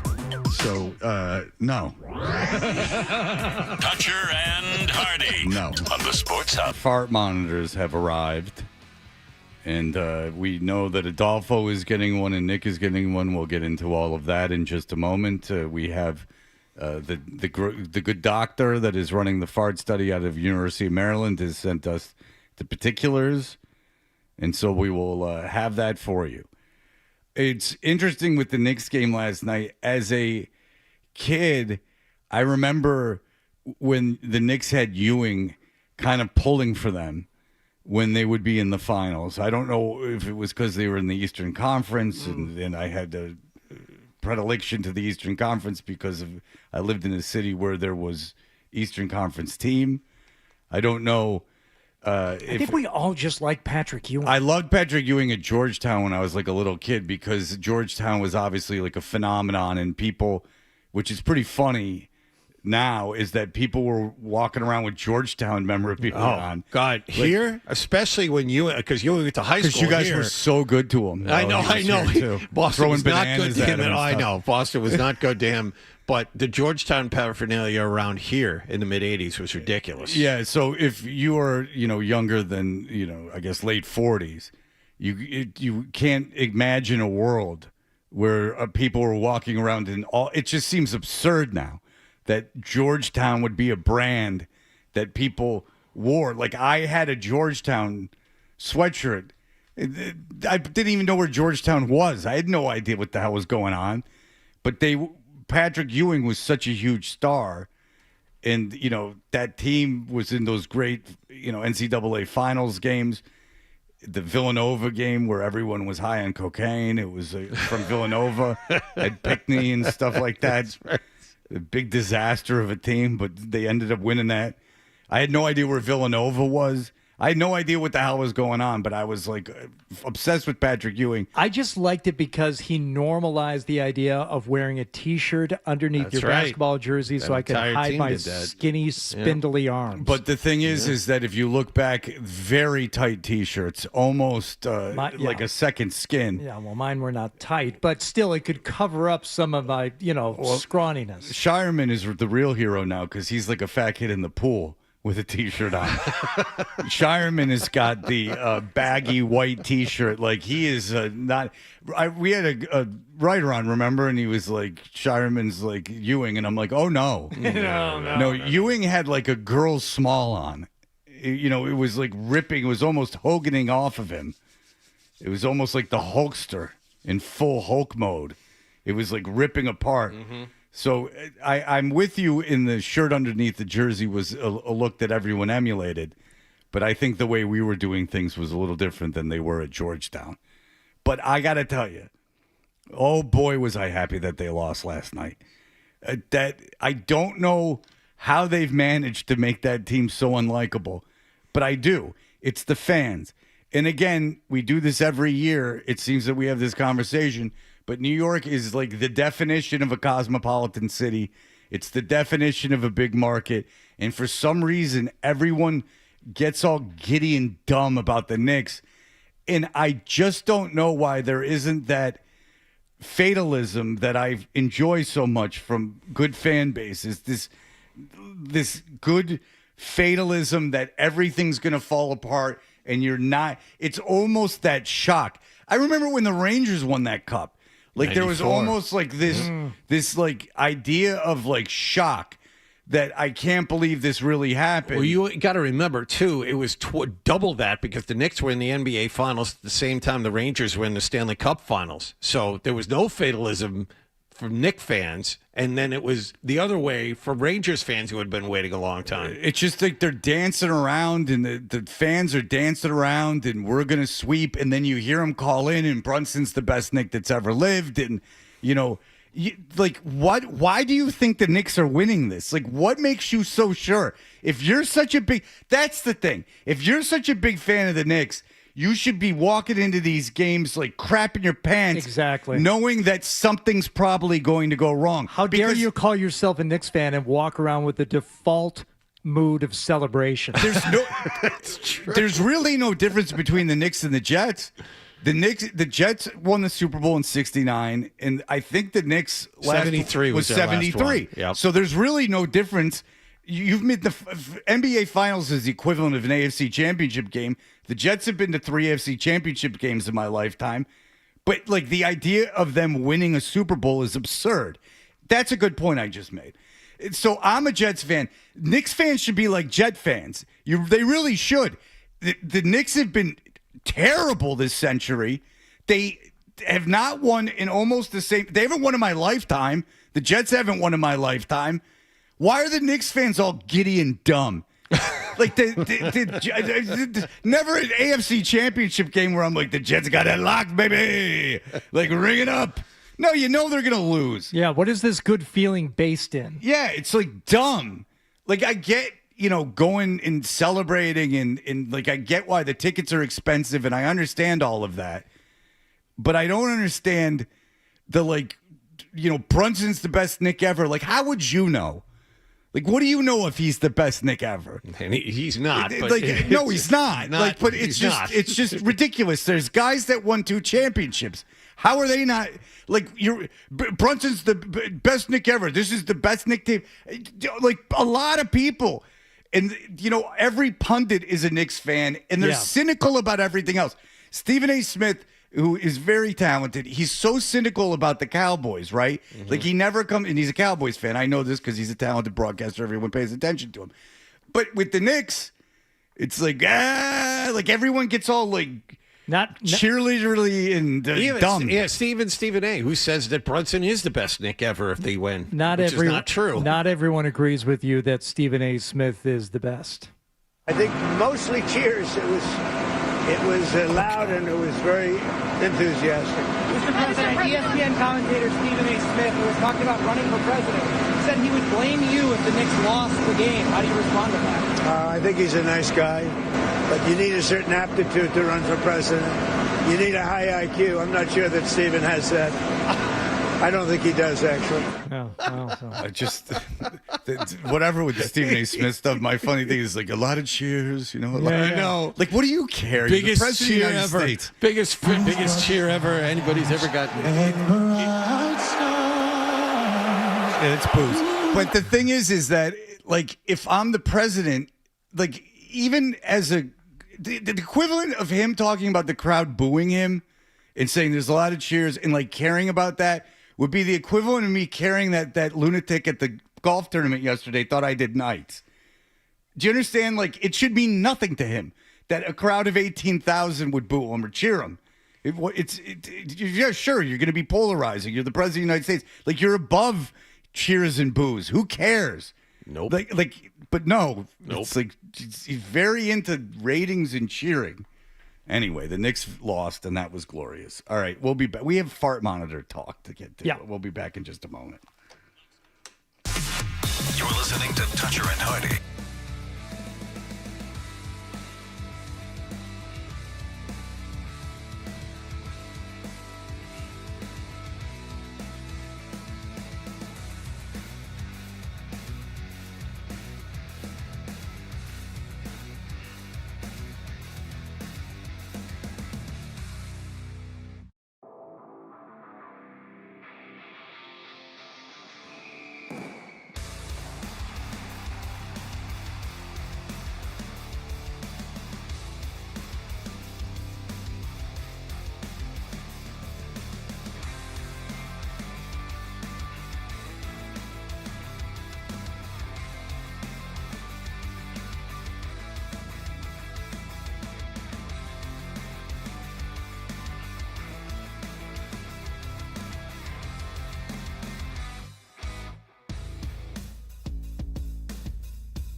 Pitch at the bottom of the first inning for a homer. He added a sacrifice fly in the eighth, and Tampa Bay beat the Red Sox 3-1 in the opener of a 3-game series in Florida.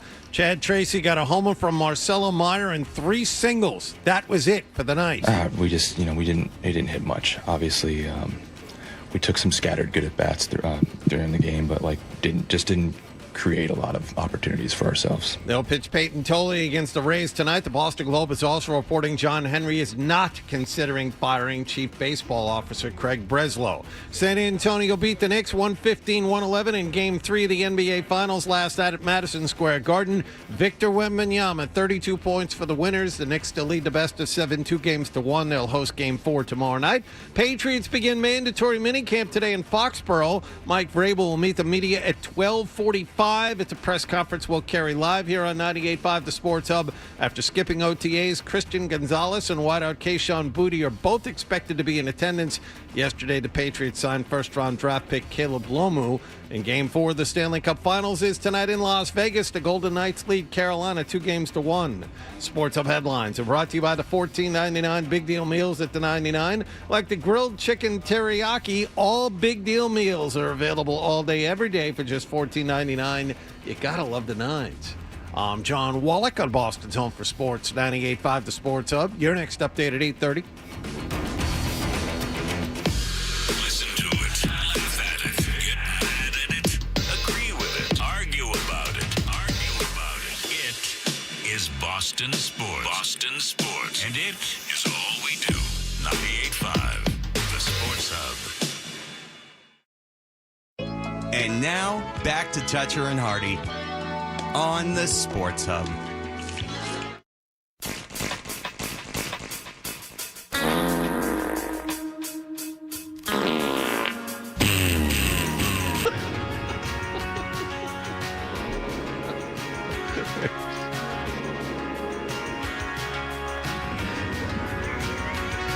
I mean, fine, I'll buy the Mercedes. You got me.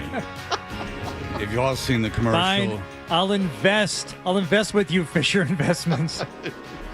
The woman comes out of the house and there's a big bow in the Mercedes, and then the husband says, "Pull my finger." You remember the big "Pull my finger" Mercedes campaign? That was very big in the 80s. Those luxury car brands couldn't get farting was the real regal thing to do back then, but the times have changed. So scientists at the University of Maryland, the reason that Hardy played that song is because it is Hardy, the Summer of Farts. Yeah. Oh, I'm sorry. Do you want? And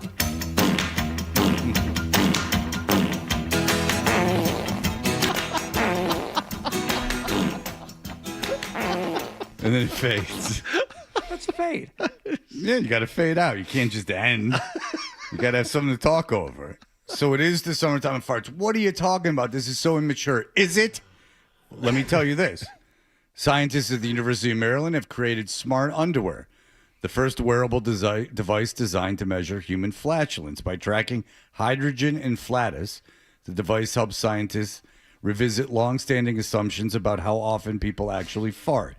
It also opens a new window into measuring gut microbial metabolism in everyday life. One more paragraph. For decades, physicians have struggled to help patients with intestinal gas complaints. As gastroenterologist Michael Levitt, known in the field as King of Farts, wrote in 2000, it's virtually impossible for the physician to objectively document the existence of excessive gas Not true. currently available in tests. That was the problem in 2000. So since the year 2000, at least, Michael Levitt, who we had on the show, has been obsessed with the problem that even the great Ben Franklin wrote about. And it's true. Farts. So we had him on, and he's doing this study with the University of Maryland. And forever what had doomed these kinds of projects was, sure, they had a fart monitor, but it's not practical. It's huge. It's too cumbersome. People won't wear it. So smart underwear comes to the rescue. And Hardy, you are holding the package in your hand right now. From the University of Maryland, addressed to Nick Gemelli, Toucher and Hardy show. And it is time to see what we have here. It's a very small envelope. The unboxing, that's a lot smaller than I thought it was going to be. It would be something like that. I thought it was going to be like in a refrigerated, styrofoam. Preserve the monitor, Like yeah. when they get a kidney, like in the mail. I understand what you're saying. You thought it was going to be a whole medical operation. All right, so we have... Oh, it's a brochure. We have two... Oh, this is the Human Flatus Atlas Participant Guide. Okay. So you want to take one of those? All right. There are two of them in here because presumably there are two... Okay, and this is obviously, they've really dumbed it down for people.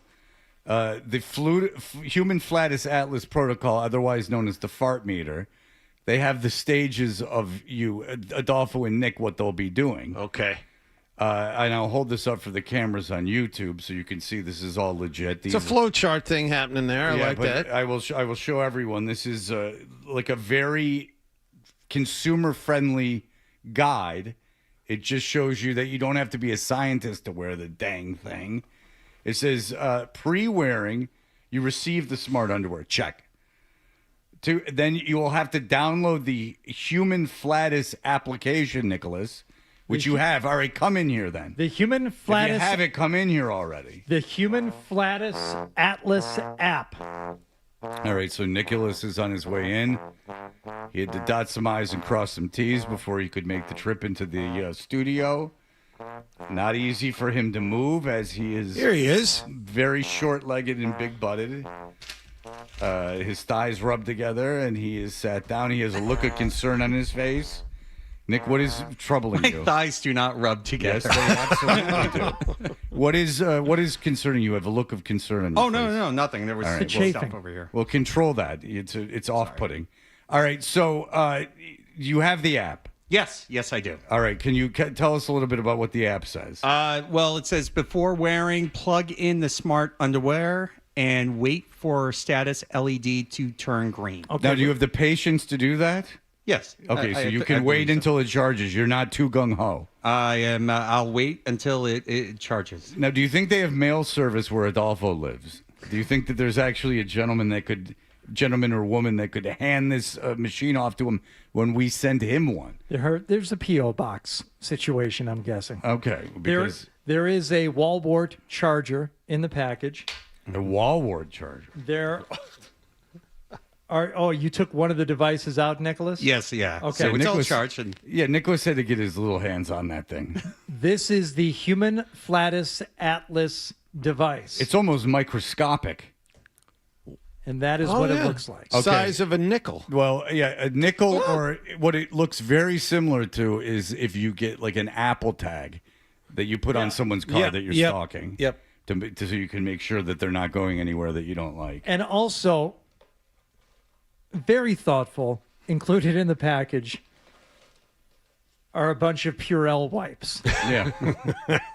Right. I can understand that. Because obviously, like if you have a third party touching the Flatus apparatus, you don't want to have any problems with that. Right. All right, so Nicholas, it just said to charge it? Yeah. Okay, there's nothing else in that app. No, okay, so you have to scan two things here. You have to scan this QR code to download, and then you're going to have to open the app and scan another code to identify you as the one That's user. right. So you've So done I would- all that. Yeah. All right, so you've not done that yet. So you are in the pre-wearing stage still. Right. Okay, Yes. well, Now, there's a we lot of should- work to do. There's a lot of work to do, and unfortunately, I think we're going to have to send the other one to Adolfo and have them should we have them log on at the same time? Yes, we need the study to be accurate, but there is some legwork in this. It's not just about wearing it. You have to photograph all food with the app, everything that you consume. Yeah, which I didn't know. Yeah.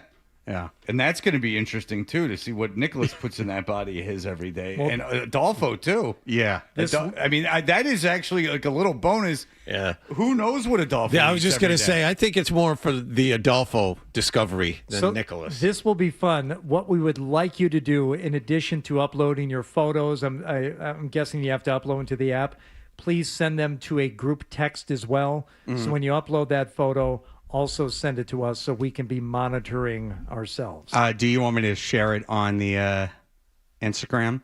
No, no. Okay. If you're directed to at some point in the study, and we might tell you to do that, but certainly not. This is privileged information. Okay. For now. Fred, I direct your attention to the middle page of the brochure where it shows where the sensor is to be worn. And that can be described as the taint.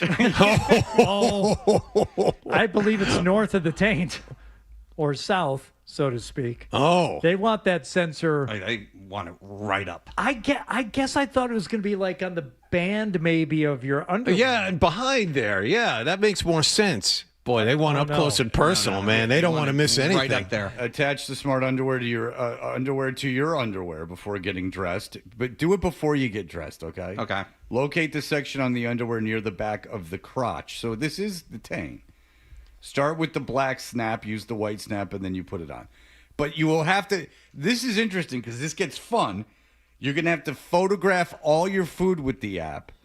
Yeah. Now, do you think this is going to change how you eat because you know that we'll be able to see everything that you eat? Well, do I try to eat more food Well, with we higher can play fiber? with it. I mean, we can play with it. Obviously, we can find out. I want a baseline first. I certainly think that's the way science would do it. I want crab cakes and broccoli day Okay. one. That's what you have for breakfast. Nicholas, you eat whatever you want, but you keep it normal because we'll see. We can start playing with it.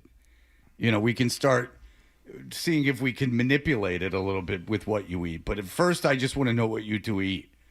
That, for some reason, is interesting. You want a to me. baseline. Sure. Yeah, I need a baseline of your normal behavior. So during the study, you will wear the smart underwear all day and all night for 3 days. Yeah. It's okay to briefly remove the smart underwear.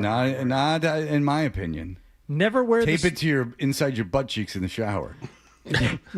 Never wear the smart underwear through a security screening. Yeah. So If that you- leaves Nick out because he's flying all over. When connected correctly, the status LED blinks blue once, then blinks red repeatedly. Might take up 5 seconds to see the blue flash. Okay. Yeah. Right. And don't confuse that to the fart you're lighting, which we've learned are not blue blazers. Interesting, huh? Well, it depends. If you live in, we were informed that if you live in Europe, it lights up differently than if you live here. Our diets are so we have so many similarities, but so many differences in our diets. Your smart underwear kit includes 3 Purell hand sanitizing wipes. After each day wearing the device, use one to wipe the device clean. You can also use a damp paper towel. Nick, which will you use? Will you use the Purell wrap or will you use the damp paper towel? I think I'm going to use the wipe they provided. Good. Yeah, you want to keep it clean. Yeah. Yeah. Do not wear the smart underwear when going through security checkpoints, airports, borders, courthouses, participating in strenuous exercise, especially cycling. Oh, yeah, that's a problem. Well, you're going to have to adjust your lifestyle a little bit for this thing. Don't wear it when it could get wet, showering or swimming. Yeah. And don't wear it if it's damaged, hot to the touch, or has been washed. Wouldn't it be funny if his balls lit on fire due to this? All right. Well, Nicholas, it's very exciting. We have the fart monitors. Now we're going to have to send one to Adolfo, which requires getting Adolfo's address. Adolfo, text me your address so we can get this down to you post-haste. Do you want me to start wearing it now? No. Okay. No. They said you have to wait till Adolfo gets it. You have really no background in science. That would be asinine to have you start wearing it before Adolfo. It's 3 days. This is all about science. Okay. Sorry.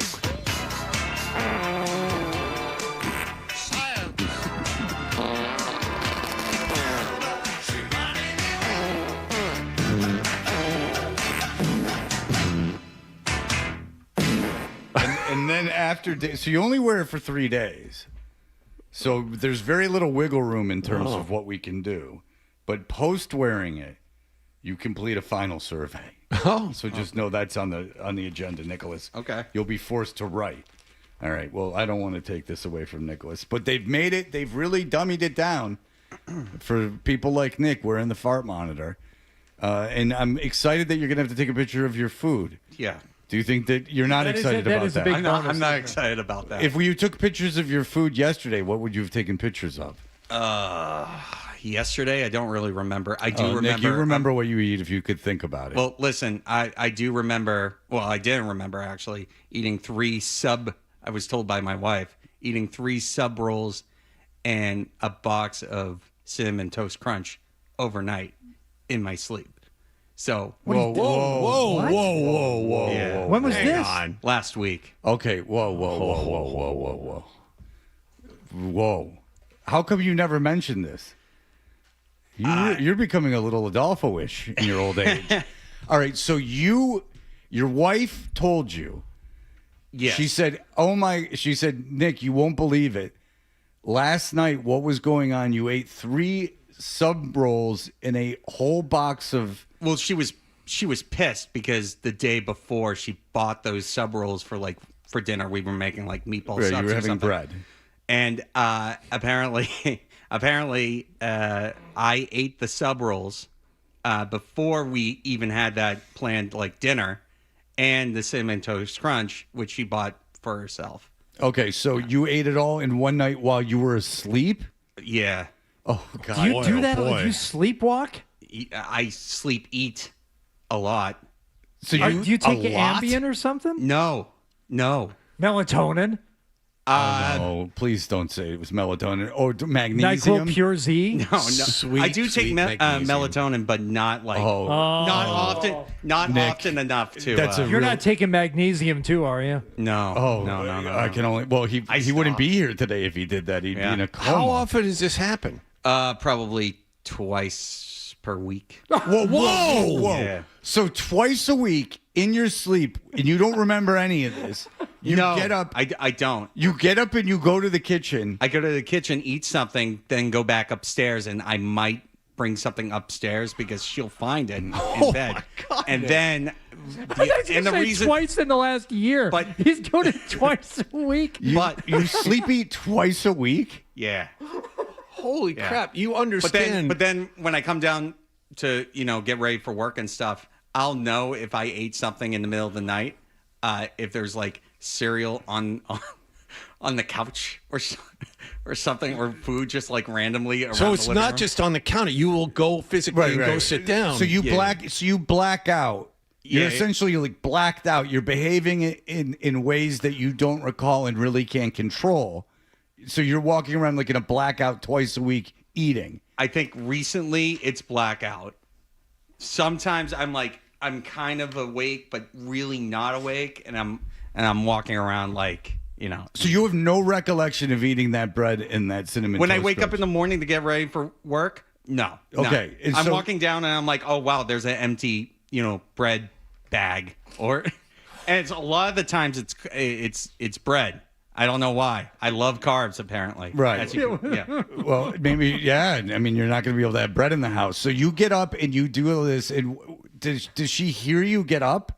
No. Sometimes she does. And does she try to stop you from eating? No. She just lets you go. But then she knows to let you cook. She knows. Sometimes there's been times I've gone into bed and she's like, "Oh, what did you eat this time?" And I'm like, "Rrr." And you've never done anything else except for eat. What's up? You've never done anything else except for eat.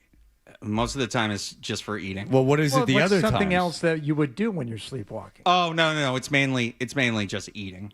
And this is, have you asked the doctor why you're getting up and not remembering? No. It's of no concern to you that you're doing things that you're not aware of in the morning. It's definitely concerning, especially like eating bread in the middle of the night is probably not good for your but that would be the least of my concerns, the bread. It doesn't really matter what you're eating. Yeah, I don't know why it's just bread. It's because you're a little fat girl. That's why. Say it. Say I'm a little fat girl. That's why I eat bread in the middle of the night in my sleep. It doesn't, even if you ate apples, it's not what you're eating that would be my concern. It was that it's happening. Yeah, it's dangerous. You're getting up and Nick. walking around in a state of not fully consciousness. I don't see what that's concerning. I don't see what the big deal is. It's not like I'm going out and ganging the car while I'm sleeping. Nick, you're moving it's just or eating. Nick, I know, but you're doing things that you're not aware of.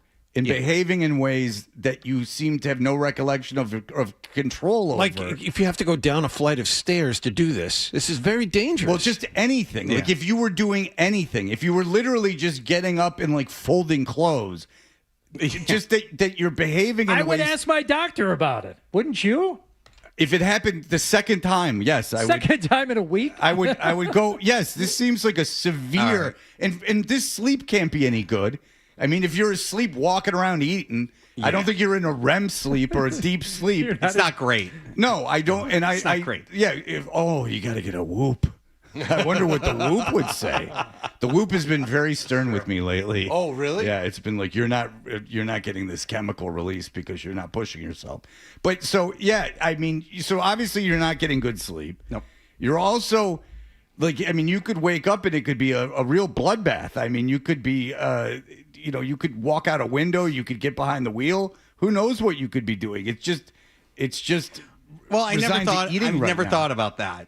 Of course you haven't. Yeah. You're a real deep thinker. It's mainly just been isolated food. And you didn't panic the first time that this happened. No. Mainly, I just go downstairs and just see the food, and I'm like, oh man, again. Wouldn't you be out of your mind, Petrified, freaked out, scared the crap out of me if that you woke happened? up and you knew that you had been walking around your house doing Oh, stuff, my God. and you had no recollection of doing it? It's bad enough when you get like blacked out drunk and do something like that, but at least you know you got blacked out drunk. Nick, you got to see someone about this. Fine. Well, first of all, How's he going to photograph what he eats when he's asleep? This is a real problem. Oh, good We call. need security cameras in the kitchen. It's going to have to be, Nick, give us access to some security cameras all around your house. Do.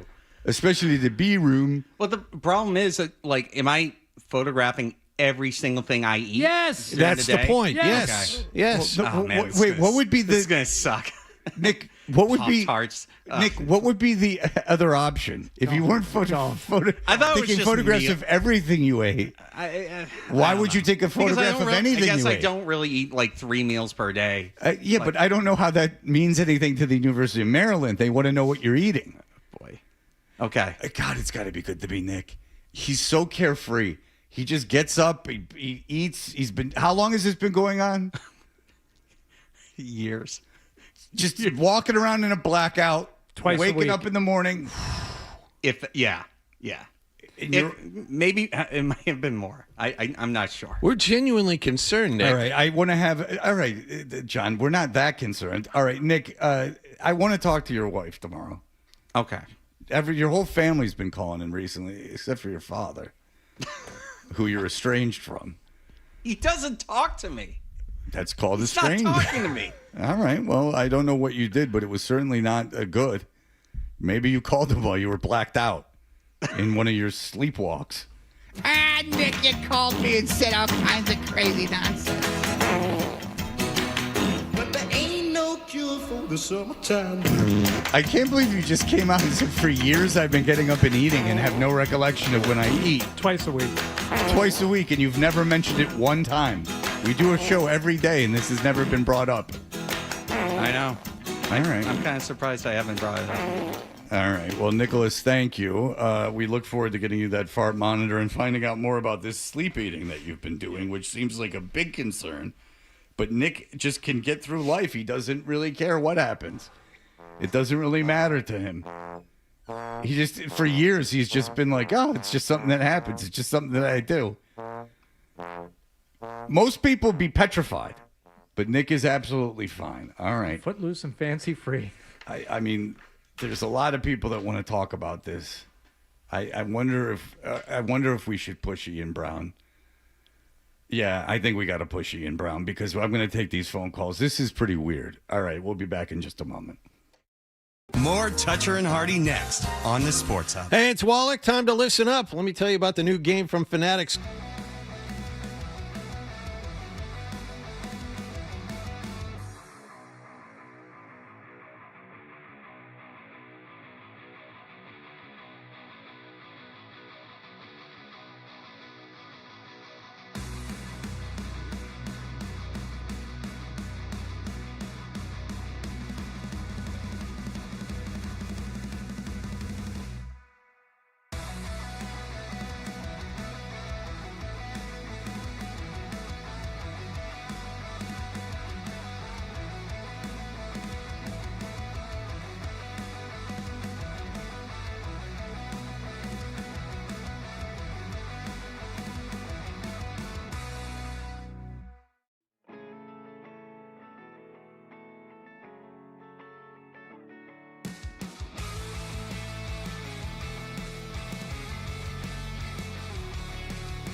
Hey, we are Toucher and Hardy. We were just talking to Nick. We have these fart things that we can put on him. And he's going to put them on, and we said you have to take pictures of your food. And then Nick just blurts out that, and I don't even know some of the things I eat. And I say, what are you talking about? He goes, I get up in the middle of the night, and I apparently, without my knowledge, I go in and I eat a bunch of food and then get back into bed. And I had a friend who texted me, and he made a good point. He goes, what if you're at a hotel or, you're not at home? What if you're walking around some strange environment? Like, what if you got up like in a hotel in your boxer shorts and your balls are out and you're just walking around? Like, I don't know the level of unconsciousness that you're in when you're walking around in a sleepwalk state. And Hardy and I were talking about it off air, and, there's witnesses to us sleeping. I don't recall ever, or I've certainly never been told by anyone that I've been getting up in the middle of the night and walking around, let alone going and doing things. And the idea that Nick it never occurred to him to ask someone about this over the years and years it's been going on, it makes me very jealous of him and jealous of his brain, because this is the opposite of catastrophizing things.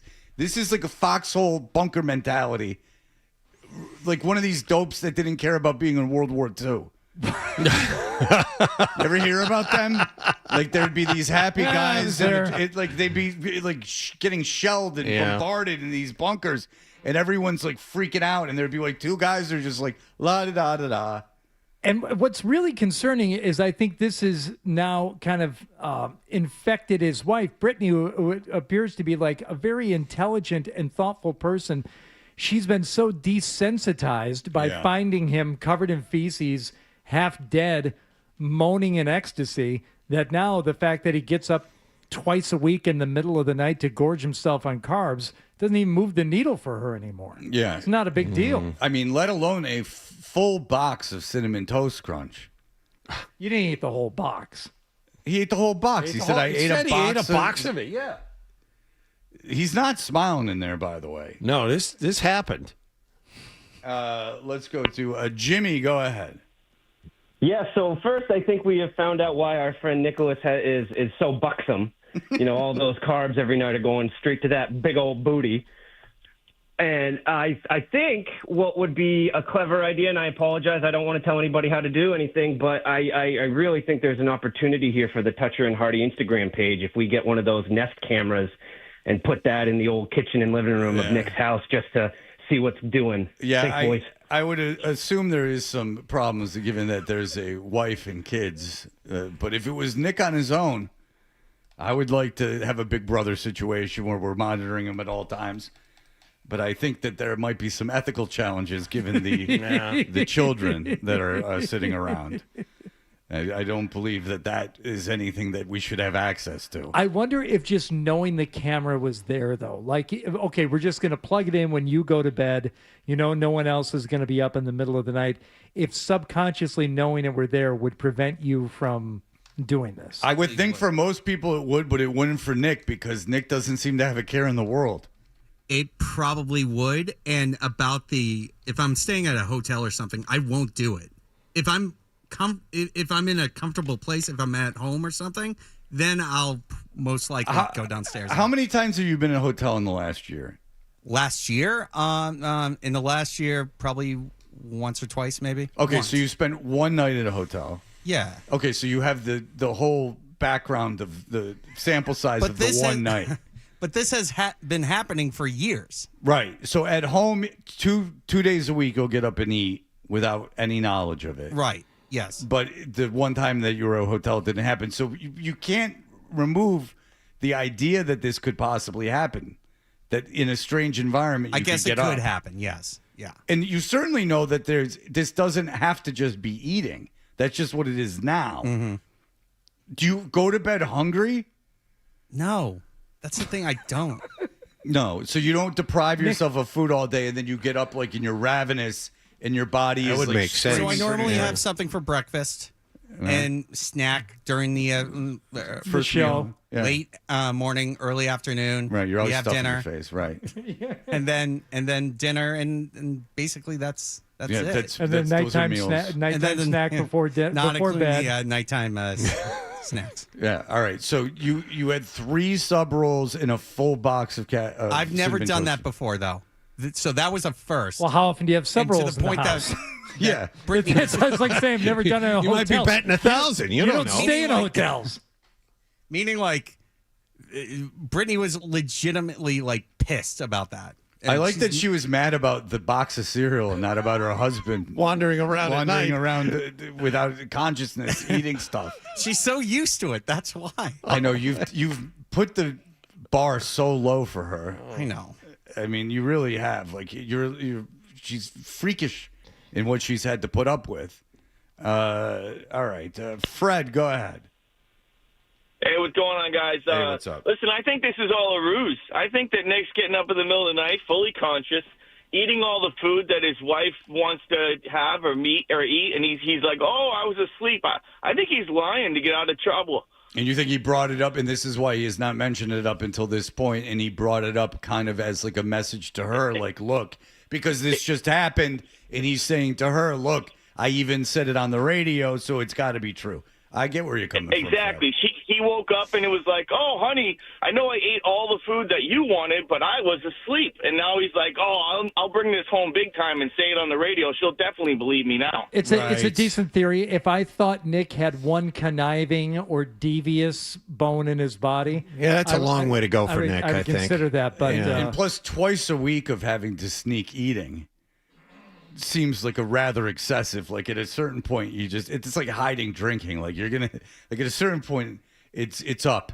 Like you've been found out. Like, you know, a couple nights a week for years and years is a pretty long con to eat a box of Cinnamon Toast Crunch. do you get nagged at all about what you eat like during the day? Are is she slapping food out of your hands? No. No, they got a baby, and that's time to get fat. All bets are off. Yeah, when I you have agree. a baby, it's just the least of your concerns is what you're eating.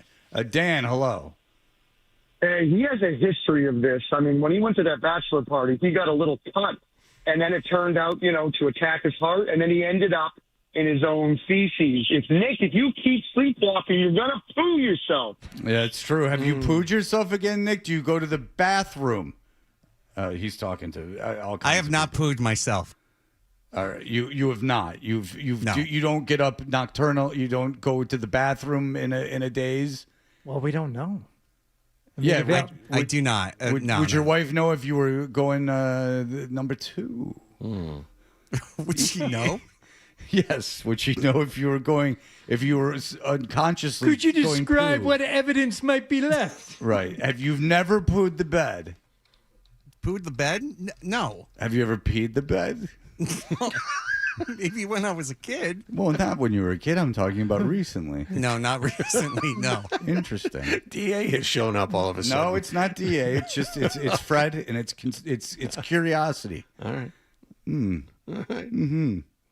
Not even on an accident. Because what would be more likely, you getting up and eating a box of Cinnamon Toast Crunch, or a guy standing up and peeing on the bed? Because I've seen one and I haven't seen the other. I've seen plenty of guys get up, like open a closet and take a leak. Now they were wasted, but like I've seen that. There's a guy in my fraternity that slept with this girl, and he got up in the middle of the night and he peed on her, and it wasn't on purpose.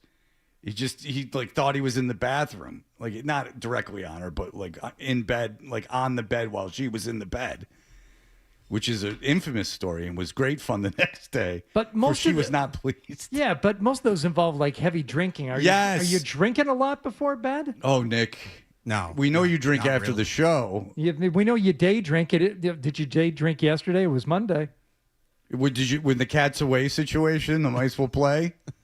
I barely drink. During the week, I barely drink. But on the weekends, I might have a beer or two. 5, yeah. Times that by 10. Nick, go ahead.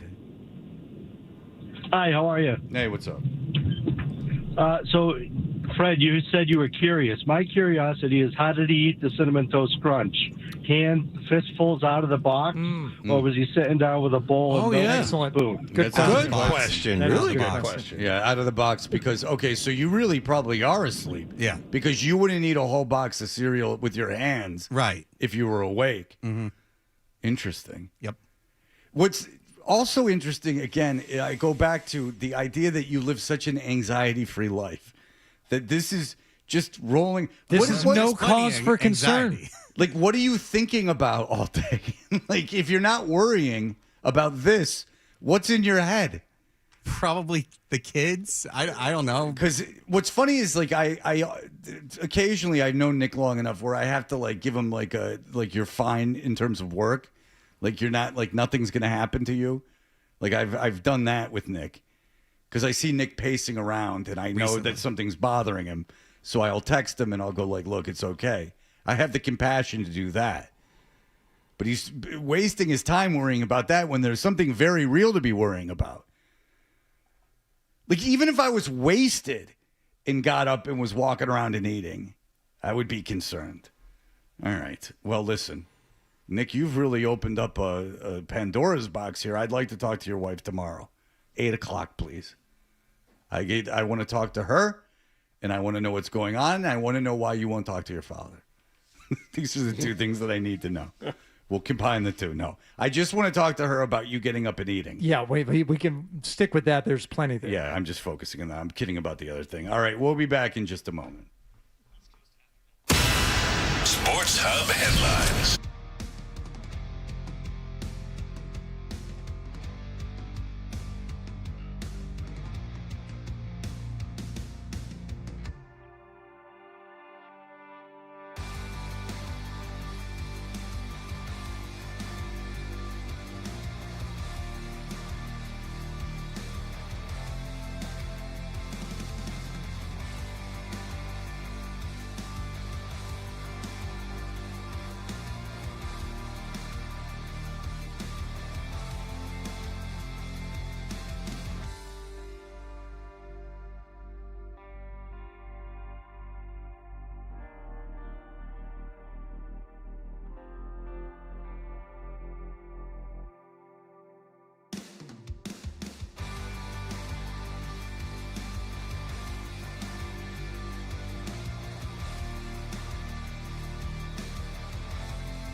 Hey, we are Toucher and Hardy.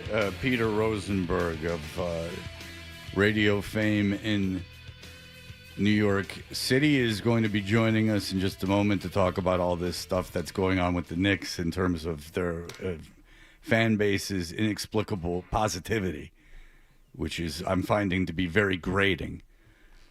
He used to do 2 radio shows a day. He's on a lot of documentaries. He's on a lot of wrestling stuff, too. I know who he is. I was when we saw the name. He's not like this guy who covers the Knicks as a beat writer who says all pass when asked to do it. I saw him pop up over the weekend too. I'm like, oh, there he is. It's just, again, it's not like you wouldn't do the show. I understand that. Obviously, there's lots of things that I don't do, but I don't know if I would respond with all pass. I also wouldn't respond with anything. I would just ignore it before I would say all pass. Something else that we probably need to address here, Fred, may have identified a trigger for John Wallach. Earlier, we were having the Patrick Ewing discussion, talking about the very tight T-shirt that he used to wear underneath. Listen very carefully here. See if you can identify something. Ewing had like a girl's small on. You know, it was like ripping. It was almost Hoganing off of him. It was almost like the Hulkster in full Hulk mode. I didn't even realize I was doing it. John rubbing his hands. Now, I looked over at Ryan in the moment, but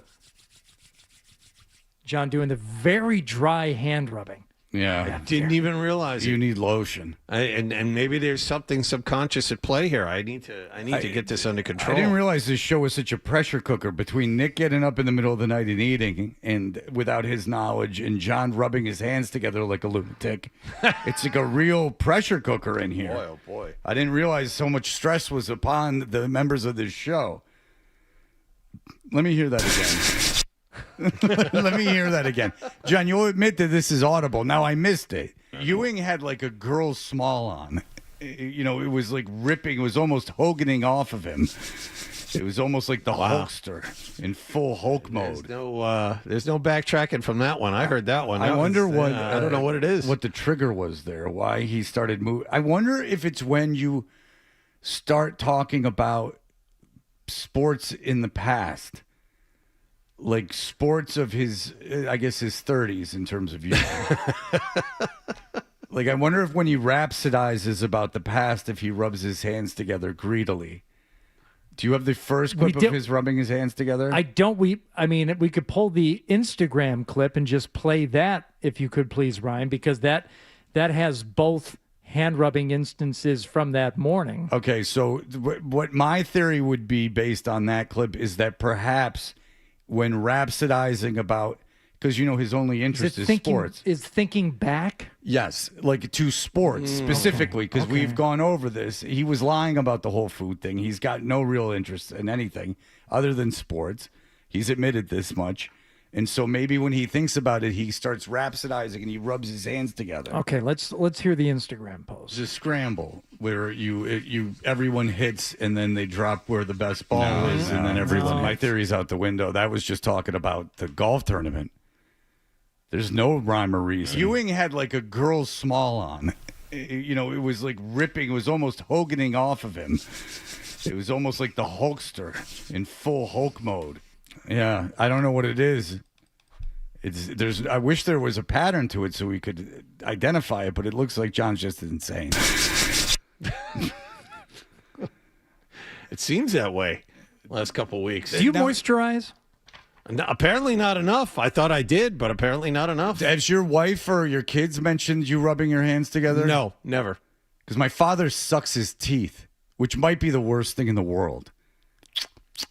Like, that's like just a terrible, terrible noise. I take rubbing hands over that any day. But no one's ever mentioned to you that you rub your hands together. Nope.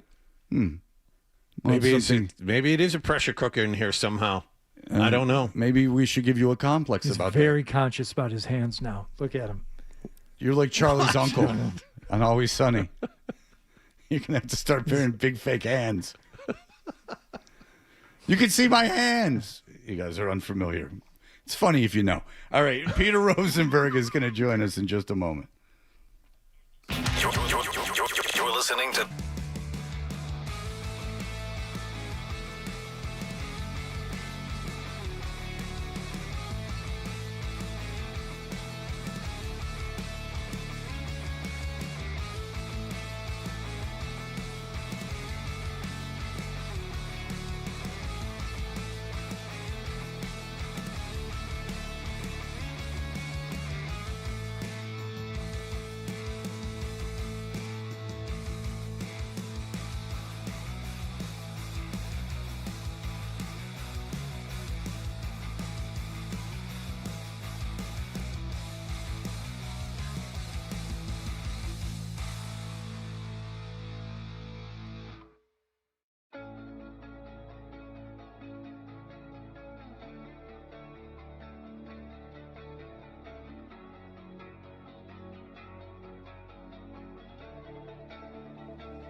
Sports Hub headline. Red Sox managed 4 hits and a total of 5 base runners last night in their opener against Tampa Bay. They lost 3-1 to the Rays. Marcelo Meyer a home run in the loss. Peyton Tolley will face the Rays tonight as this 3-game series continues. The Boston Globe is also reporting the team is not considering firing Chief Baseball Officer Craig Breslow. In basketball news, San Antonio ended the Knicks' 13-game playoff winning streak last night. This is care of a 115-111 win at Madison Square Garden in Game 3 of the NBA Finals. Victor Wembanyama, 32 points for the Spurs. Knicks still lead 2-1. They'll host Game 4 tomorrow night. The Patriots assigned first-round draft pick Caleb Lomu. Second-rounder Gabe Akis is still the only pick left unsigned heading into mandatory minicamp today. Christian Gonzalez and Keyshawn Boutte are both expected to be present. Mike Vrabel will meet the media at 12:45. Its press conference will carry live here on 98.5 The Sports Hub. And Game 4 of the Stanley Cup Finals is tonight. Las Vegas will host Carolina up 2-1. Sports Hub headlines are brought to you by John Sewer and Drain Cleaning. With over 70 trucks on the road because your clogged drain is their emergency, go to johnsewer.com. I'm John Wallach on Boston's Home for Sports, 98.5 The Sports Hub. Your next update at 9:30. This is what happens when analysts take over the games, take over the sport. This is where you talk sports. It happens all the time. The Sports Hub. You've been aggravated since we've turned the mics on. I don't know what it is. I don't have time to think about that right now. Toucher and Hardy. It's ridiculous. The Sports Hub. Hey, we are Toucher and Hardy. You can watch us on YouTube. Subscribe to 98.5 The Sports Hub on YouTube to watch all of this take place, even after the show's over, where yours truly is battling with a whole phone situation, where my phone is people. I've gotten a lot of emails on it, and I do appreciate it, but my phone will make outgoing calls. I'm able to receive and send texts. The internet with the apps and the looking online and the Googles and things, all humming along. Wi-Fi, no Wi-Fi, it don't matter. However, I cannot receive incoming calls, and I've thought about it. And this isn't just an inconvenience like, oh, look at us in this modern day and age addicted to our phones. I think that even when I was 5 years old, you needed to have a line that someone could reach you on. We're going back to the 1800s, not being able to receive a phone call. It's very upsetting. And I'm sitting here, and I know that I'm going to have to go to Verizon today. And I'm supposed to go to Providence. I'm supposed to go to Brown University today to see my son play baseball. But if I have to go to Verizon and spend 2 hours at Verizon, I don't know if I can. I don't know if I could do the show, spend 2 hours at Verizon, then drive down to Providence, and I don't know if I've already pitched. Like, that's the thing, that's the rub. I have to get my daughter from school, but I have to get my daughter from school when the game starts. So there's a very good chance I could get to Providence and he's already pitched. I know you want to be there, and I know that you should be there and all that stuff. How much will he be pitching? You said this is like an all-star thing? I would imagine an inning at most. See, yeah, I'm only going out of a sense of obligation, and I don't even know if he would care that I'm there. Oh, see, that's the key. Would he be? That was the question I had on deck. I know there. that he likes when I'm at the games. That I know, is that he likes when I'm at the games. I don't know if I explained to him like how it would be impossible, because I've obviously not been at games before. Not often, but there are games I've not been to. But this is really a situation of like I would get his sister early from school, a little early from school, not crazy early from school, drive to Providence, and there's like a 50% chance he's already pitched. Maybe I shouldn't go. Because the only other option is then I got to not pick my daughter up from school. And sure, she could walk. But again, this is a conversation I don't want to have. How many times have you driven out to Groton? How many times have you driven to other away games in distant places? Oh, I haven't missed him pitching for anything except for him being out of town, like in another state, like outside of New England, or the show happening. I haven't missed it. Now, but those were things were like, I don't even know anything was good. This is an ISL All-Star game. I don't know what's going on. Or an underclass games, something of that nature that you're invited to play in. You can't be a senior. You could be junior or below last year. It doesn't really matter what it is. The only point is I don't know when he's pitching. If it's a game for his school, I knew he was starting or there was a chance he would, pitch the last inning. I don't know. Maybe I'm going to have a conversation with him, see if he cares. Because I don't know if I can do this show, then, sit at this Verizon for 2 hours and then get his sister and head out to Providence. I think maybe we just batten down the hatches at that point. Where are you with that, Johnny? I think you don't need to go. I think that he's going to pitch an inning at most. Of all the games that you have watched, this game matters the least. Well, it's not even really a game. I would say it's an exhibition. This outing matters the least out of all the games you've gone to. And think about all the amount of time that you've spent in the car. All of those traffic jams on Route 2. All of those trips out to nowhere with one stoplight. Yeah. I think you might get away with not going to this one. Especially since in the end it doesn't matter all that much. I mean, there's colleges there and stuff. What do you think, I Hardy? think without the phone thing today. Sure. I think without the phone thing today, it's going to be a bit of a struggle. Yeah. And if you were being unreasonable and like, oh, would you stop being such a baby? Just figure it out. That is my default position, Certainly. especially with you. Yes, of course. But I get it. Like, especially if it's an issue as it is with not being able to receive calls, which we all get phone calls from our kids when they need things, most of the time not important, but that's what you do. You always take the call from your kids, no matter what it is. And if they can't call you, then you got to get that fixed. And if you're not going to be able to do that today and get down there, then you don't go down there. I got to tell you, though, if I have one more person tell me like to Google it, I'm going to go insane. And it's not because the person's asking me to Google it. It's because obviously there's people that don't do that. Enough people where people feel like that's advice. I didn't know how long it was going on for, but I don't think I was out of line in asking you, have you tried restarting your phone? That was the first thing I asked you this morning. But, yeah, this has been a process, and I did imagine that you had investigated everything you could on your own. Well, I talked to Verizon yesterday. They said it was a network problem, but that network problem hasn't been solved. I don't, this is ongoing 24 hours. They said it was not my phone. I gave them access to it. Kevin, go ahead.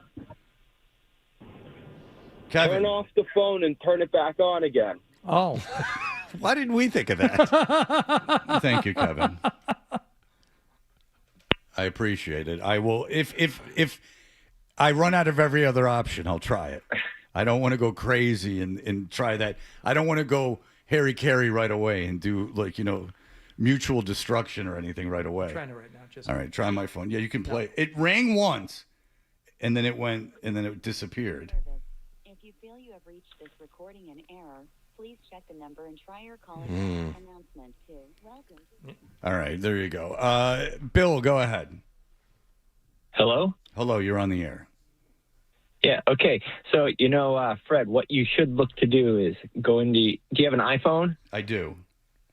Yeah, so you go into settings and then into general, and you scroll all the way to the bottom where it says to reset or erase iPhone. I did you that. You touch that, and you reset network settings. I've done that. I've done both. I've reset the network settings, and I've reset the phone, everything except for when it erases everything. What are we doing? Have we not contacted Adolfo on this? Adolfo just texted me. He fixes iPhones for a living.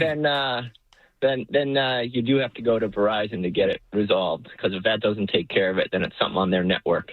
All right, thank you. I do believe it's something on their network, but Adolfo says you have no access problem. to the Verizon app. And he says that I say I do, so maybe this is going to be, maybe I can cook with this Verizon app. Maybe they can do it via the app. Maybe they could be working on it right now. Right in the next break, I could start. Adolfo, you magnificent bastard. But if you, I do have a Verizon app. I have a Verizon app that does not give me an itemized list of my bill. That seems problematic. About what I'm paying for. It just says you owed this amount of money and you paid. That seems to be a problem. I'll tell you. So I reset the whole phone. It's amazing. All these apps want you to turn on your notifications for them. Like these, like Verizon. I just hit Verizon, and they're like, Verizon wants to send you notifications. No. Why the hell do I want my phone going? If you have notifications for everything, then nothing is important. Then it's just your phone going off all the time. Like, hey, summer savings at Verizon. Well, thanks a lot. Yeah, Adolfo's on the case. Can you activate an eSIM on the app? Would it be worth calling Adolfo at this point to have him talk you through this verbally? Not on the air. Okay.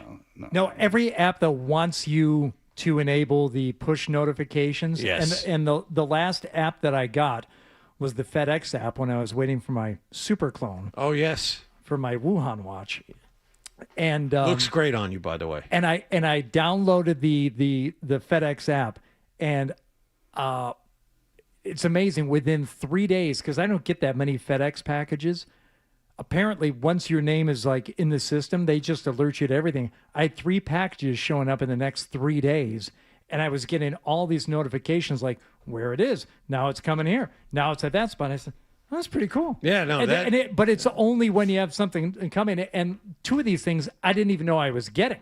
So it was like a surprise before the surprise. All right, Adolfo has called in. Adolfo, go ahead. Hey, so okay, so there's probably a way to fix this, but it would require some technical things on your end. Okay. Okay, so Here we go. So are you excited for this fart monitor? So, here we go. I heard about the fart monitor. Okay, so you know what an IMEI is, right? No. I know. Okay. I know. All right. No, I know about IMEI. Okay, so on the app, on the Verizon I'm on the app. Yes. Do you have an option to turn on or turn off eSIMs? Is it just ESIM? Yeah, ESIM, eSIMs. Okay. I don't. How would I do that, Adolfo? I don't know. See, that's what. Okay, that's why I was a little concerned. Okay, so. But where would I see eSIM? See that I do not know. I'm not familiar with the app. Oh, okay. So, like, if I guess It's there's no pronounced AI Aesop. on those It's a apps, are fable. they? What? Yeah. I tried YouTubing this problem earlier, and there's like no way for me to look into the interface of the Verizon app. So there's no way for me. So there's a way to do it. So what you would do is don't do this now. Do this until you can figure out how to activate an eSIM on the app. So the way you would do it is delete your eSIM and then reactivate it using the app. Okay. You follow the instructions, and then hopefully that works. All right. Well, Adolfo, thank you. I can't wait for you to get your fart monitor in the mail. And I'm counting the days. All right. You're a good friend, Adolfo. Thank you. Thank you so much. I know it's no not. idea what I know it's not the email segment, but we did receive one email much earlier. It said, "Tell Fred not to worry. His phone is being picked up. I called him yesterday, and Blind Scott answered like he was an answering service. We talked for hours." That's what it says. It says that the phone call was picked up by another device. Like, that's what it says on my phone. Yeah. So, yeah. Blind Scott also just emailed me. He doesn't email that much because he's followed Adam down the hall, which is heartbreaking. But he said, wouldn't it be fun if I just devoted my life to saving your life and pushing you out of the ways of tragic accidents? So he has this fantasy now of where I'm getting hit by a train or like someone shooting at me. Wasn't there and he's one throwing where himself in front of the bullet? Wasn't there one where someone breaking into the house, but he was like a pseudo security guard and stopped him? Yeah, he's got this like weird fantasy of saving my life, which is very close to ending it. Like he's. Oh yeah. The two are in pretty much lockstep with each other. Yeah, like I think that if you're fantasizing about saving someone's life, you're envisioning them dying a lot, and it's not a far leap. Yeah, if he wasn't blind, I'd be much more concerned. But I think I could one up him based on him not being able to see. Like I don't know if he could sneak up on me as well, on the kind of his no vision and me having vision. And, well, the clicking of the cane too. So. Yeah, I don't even know if he walks with a cane. I don't know what's going on. Sounds like they need to reset the eSIM on the card. FYI, 30 years at Verizon. That's from Daniel. I am. Well, you need an eSIM. You need an eSIM reset. Simple as that. That's it. Well, I will have to go to Verizon and have them reset this dang eSIM, and we'll do that. We'll get that done. But I'll tell you, it's weighing on me. I don't know why it's weighing on me so much, but it's constantly this tickling in the back of my head. I think that would be the same for Hardy and myself as well. If we had to go through this, you rely on this thing so much. It's a natural reaction, no? Yeah. Well, it's good to know because because if it was just like not getting the internet on my phone, then I would just go, oh, well, you've like everyone else, you're addicted to your phone, which I am. But not being able to get the phone calls is because like when doctor's office or something calls you, they're calling they can't text you. They're calling from a landline. Mm-hmm. There's a bunch of stuff going on. I need it. School can't call you because the school is calling from a landline. I need this phone activated. Can't leave you voicemails. Right. My son tried to call me when I was on the golf course yesterday, said the phone. And then when people call you, they think that you probably died or something because it says the phone's not activated anymore or went to jail or you went back to the loony bin. Right. Any one of these things. The 2 or 3 worries that you'd have for most people exponentially increase when it's you. Right. There are many more bad options that are in play. Right. Like I ended up in some kind of facility where they not only took away my phone, but just disabled it completely because they know in the future. He's not going to need this again. Yeah, right. Like you're going away for a long time, sir. Like you are in here for a long time. All right. Well, listen, we're going to have Peter Rosenberg on tomorrow. Pete Rosenberg. He got caught up with something, so we will have him on. And then we'll have gotten through this show with one guest, but what a guest it was. A man that climbed to the top of Everest in under 10 hours. He was on. If you would like to hear that on the podcast or on YouTube, that was at 7:20 this morning. All right. We'll be back in just a moment. Toucher and Hardy, 98.5 The Sports Hub. Hey, it's Hardy. Been spending a lot of time at Vanguard Golf Club in Dedham. I need to spend a little bit more after playing golf with one of the instructors over there, Rick McCready, and embarrassing myself. Nothing like not being able to chip in front.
email bit.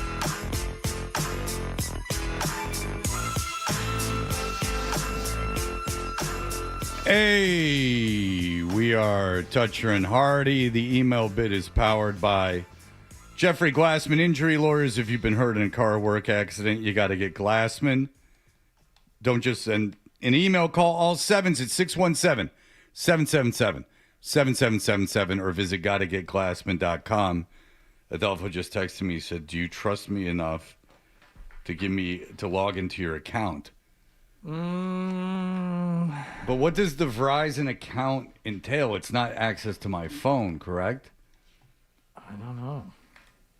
Like, just by getting on my Verizon account, I don't think you get on my phone and can read all my stuff. No, I don't think so. I think he just wants to probably see if he can find the eSIM reset option. Right. Oh, it's very exciting. Oh, Adolfo. He's getting his computer. Maybe just for the show, I'll let him have at it. Let him get a little eSIM going on. Yeah. Yeah, he's got to get to his computer. All right, what do we got here today? Not Gary Tangway. Have you addressed the silent electric slide Fred pulled before the auction yesterday? It was actually impressive to witness. Kudos all around. Gare Bear out. Yes, that was Fred leaving the Sports Hub Who's Your Caddy before the live auction yesterday, as you had other matters to attend to. Did you know did not Gary Tangway was there? I didn't know that was him. Yeah. I mean, maybe I've met him before, but I think I have met him before, but I didn't know he was going to be there. Didn't know anything. Well, I had two guys come up to me and they were talking to me. They said they were 27 and they were fans of the Eddie Trunk bit. Really? And they said that we should do a live Eddie Trunk show at the Wilbur, where I, unbeknownst to you guys, go up and do a song at the end. It was their idea. But that seems like a terrible idea. Really, why wouldn't you tell us? In retrospect, when you see it, it was a bad idea, as Nick found it. But the idea, but it made me feel it hardened. It was. They said that they had watched that metal show, and they saw the famous episode with the lead singer of Saxon, where they were tasked. It was an impossible task for him to rank the top 5 Saxon albums. And they had the vinyl there, and he had to put them in order. And Where do you start? Well, I mean, exactly. Like, which one of your babies do you love the most? Which one of your children do you love the most? And it was denim and leather, just so you know, which was kind of like an obvious choice, but whatever. There was an email last night. I want to draw your attention to an especially low moment of the broadcast from Monday. While you were all playing golf, around the 13-minute mark of hour 3 yesterday, Michael Holley referenced Tim McComb as a scatback. I was very disappointed, not that I expected people filling in for you to emulate you, but when I heard that, mine was the only voice to say out loud, yes, yes, at the mention of a scatback. Right. I mentioned this as it does not represent your brand well. I'm not mad. I'm disappointed. Well, that's from JP. Well, listen, we can't control the lack of yes, yeses from the people that fill in for us. But this weekend, I was on Instagram and I saw that someone wanted me to collaborate on a post. And it was Hardy who had made a post with the quote that I guess I said on the air. German porn by trope is scatological. Yes, I saw. You didn't collaborate with me. I did collaborate. Oh, with you did? Okay. Oh, I good. absolutely collaborated with you. I thought it was funny. You had that Hammerstein or whatever band in the background. But indeed, we were talking, and I had made, I know the context of it. I had made a joke, and then I felt the need to explain the joke. So I was like, German porn by trope is scatological.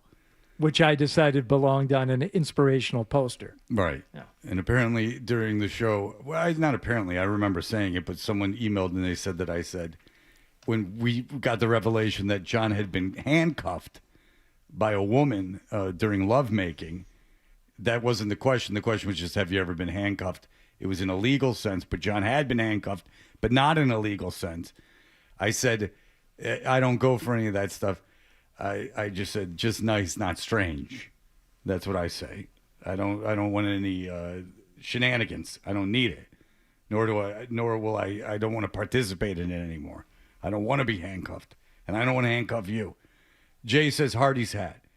At first, I thought it was a neat thresher shark, but realizing it was just the cape really brought Hardy down a couple pegs in my book.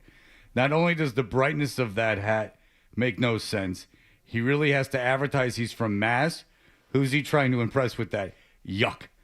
That's Jay from Salem. I get more compliments on this hat than any other hat that I wear. People want to know where it's from, what the brand is, and I'll tell you, it's Cape Shark. It's a friend of a friend who owns the company. Yeah, it's like a Rorschach test. I find myself, I don't mind the hat at all. No. But I find myself. I think Jay's being a goose. Pardon my French. But it is interesting because I did know that it was the cape, and every time you turn to me, I am studying the logo, which makes it a good logo. Unlike the Morning Brew logo. Billy Jaffe's You know the problem is Jay's from Salem. All the North Shore people automatically poo-poo the Cape. What? Anyone from the North Shore, say, "Oh, Cape, why would you go there? You got to go north.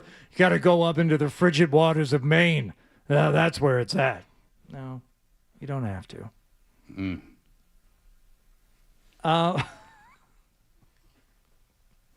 Can't do it.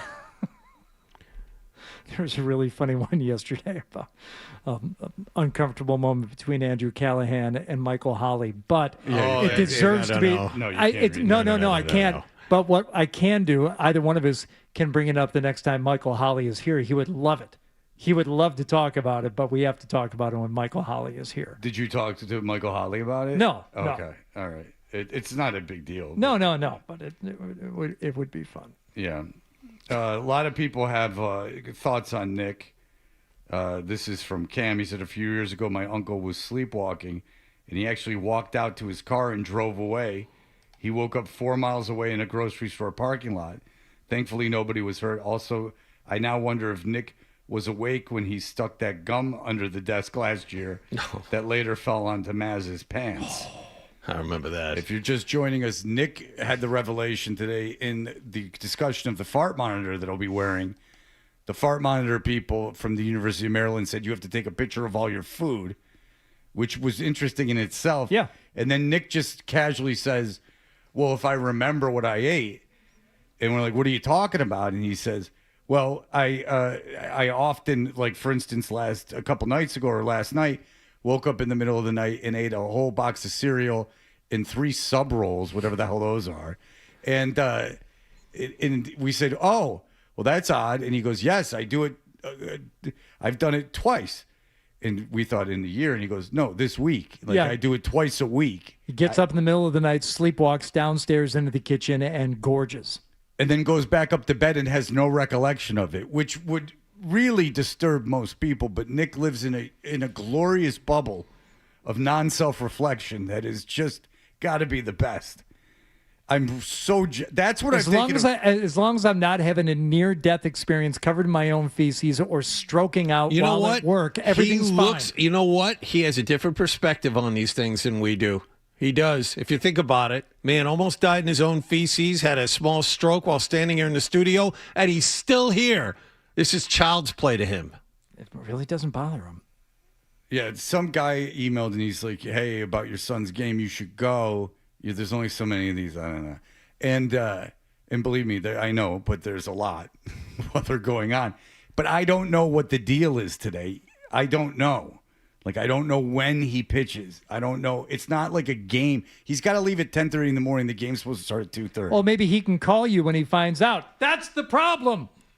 Fred can't receive phone calls right now from his children. Yeah.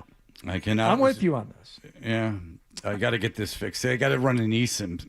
Right. Ben says, John's psychotic hand rubbing's not an emotional trigger. It is a mating call.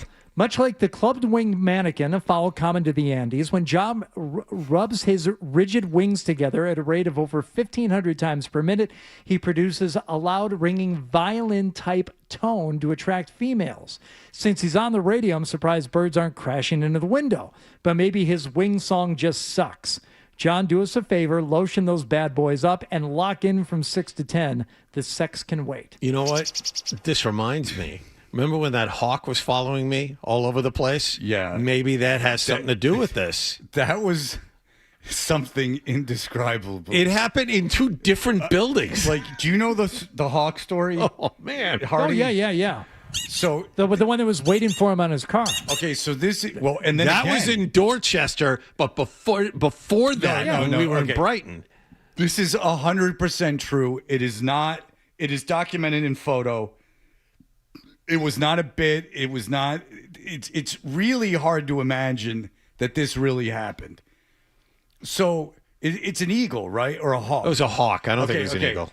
Yeah. I don't know the difference. I'm not smart. So one time in Brighton, when our show was in Brighton, now one time I said John looks like an eagle, and then it just like kind of manifested from there. Whatever, John looks like an eagle. So whatever with that.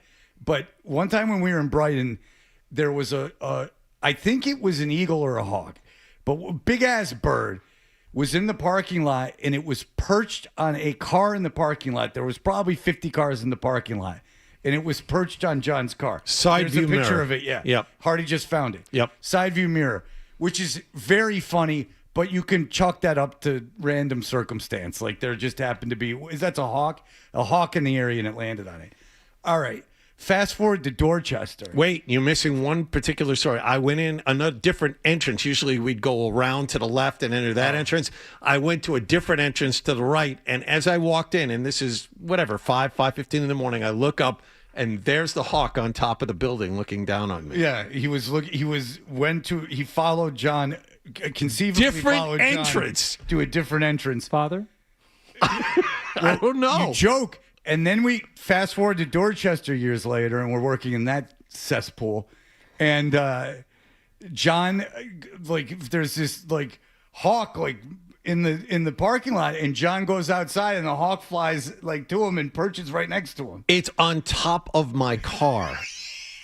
It stood on top of my car. Now this happened. You got the story a little wrong. Right, we my were bad. We were upstairs. The hawk was on top of my car in the parking lot, and they had me go downstairs. It's like noteworthy when you see a hawk flying. Well, that's or when why you we see one noticed perched it. somewhere. I've never Weird. seen one on a car, much less on the same person's car in two different locations, much less someone who is, by all accounts, a bird man. Right. I mean, the chances of By that the way, happening. two different cars. Yeah, the chances of that happening. I had are bought a new astronomical. car, and the hawk landed on my car, the new one. Yeah, I mean, I'm sure there's some statistician that could do the probability of that happening, but it's really Bizarre. really bizarre. Like that is just it happening once because like the only reason we know a hawk's on the car is because everyone makes a big fuss, and they don't know it's John's car. They're like, this giant ass hawk's out in the parking lot, That's right. We were and getting it's on top of a car. Yep. So you look at it and you go, oh wow, that's John's car. Tee hee hee.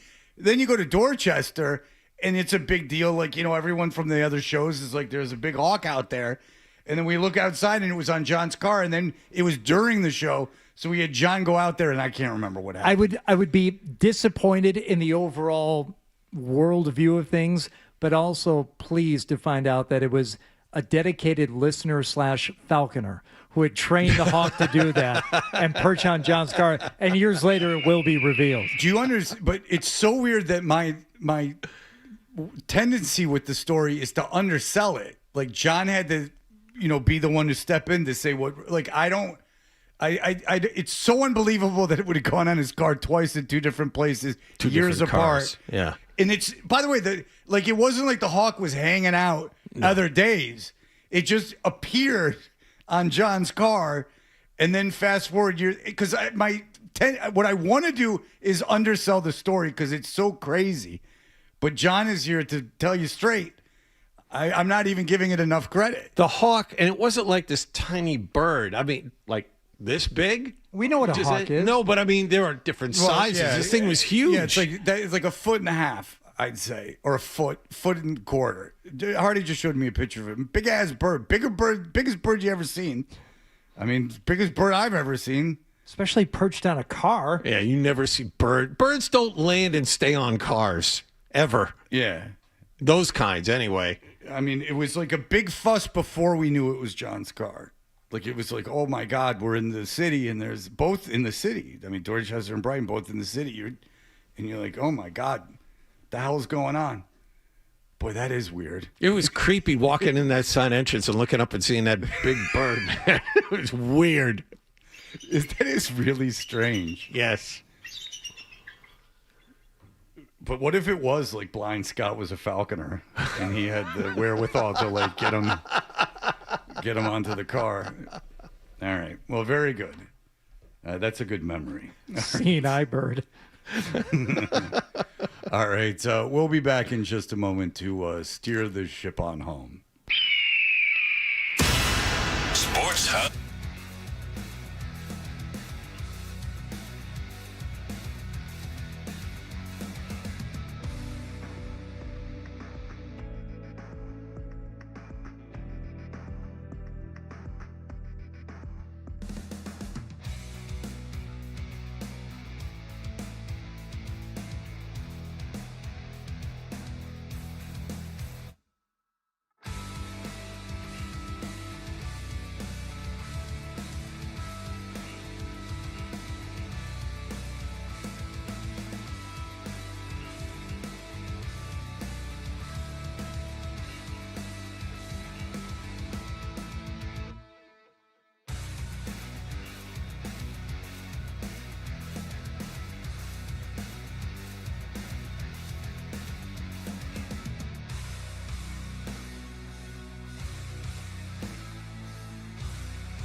It's time for The Stack on Toucher and Hardy. All right. I've been in communication with Adolfo. Hardy, I have run an eSIM on my phone.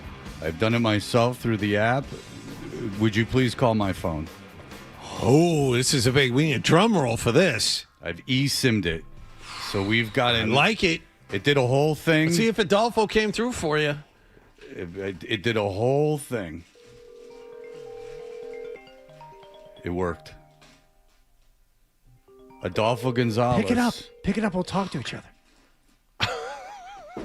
Yo, bro. Hi, Fred. What's up, dude? How's it hanging? Oh, you mean my penis? Well, yeah. It's like a night at the Roxbury. We just fixed the phone. Way to go. Adolfo. Adolfo Gonzalez, ladies and gentlemen. Let's hear it. Yes. He just saved me about 3 hours. 100 emails, a dozen phone calls. So Adolfo fixed it from Dallas. And you know what? You know what that means, Fred? Someone's going to Providence today. Yeah, I'm going to go. Yeah. I still don't know if I'm going to get there by the time he pitches. If I get, he's got a game at 7 tonight too. By the way, what? Yeah, that he's going to. So where's that one? BC, I think. So if he's got another game that he's going to, and I go to that one, does that cancel out the Providence one? Yeah. Look, if he's playing, is he going to pitch tonight? He can't pitch tonight and today. Well, yeah. So. If he pitches one inning in the game today, he can pitch tonight. Okay. I don't think that's a big deal. I know they don't do it in the major leagues, but he's not pitching again for like a week and a half. They don't have anything else. For you didn't tell me this. If I'd known that there was another game he was going to play in tonight at BC, I would have said, there's no way in hell you go to Providence.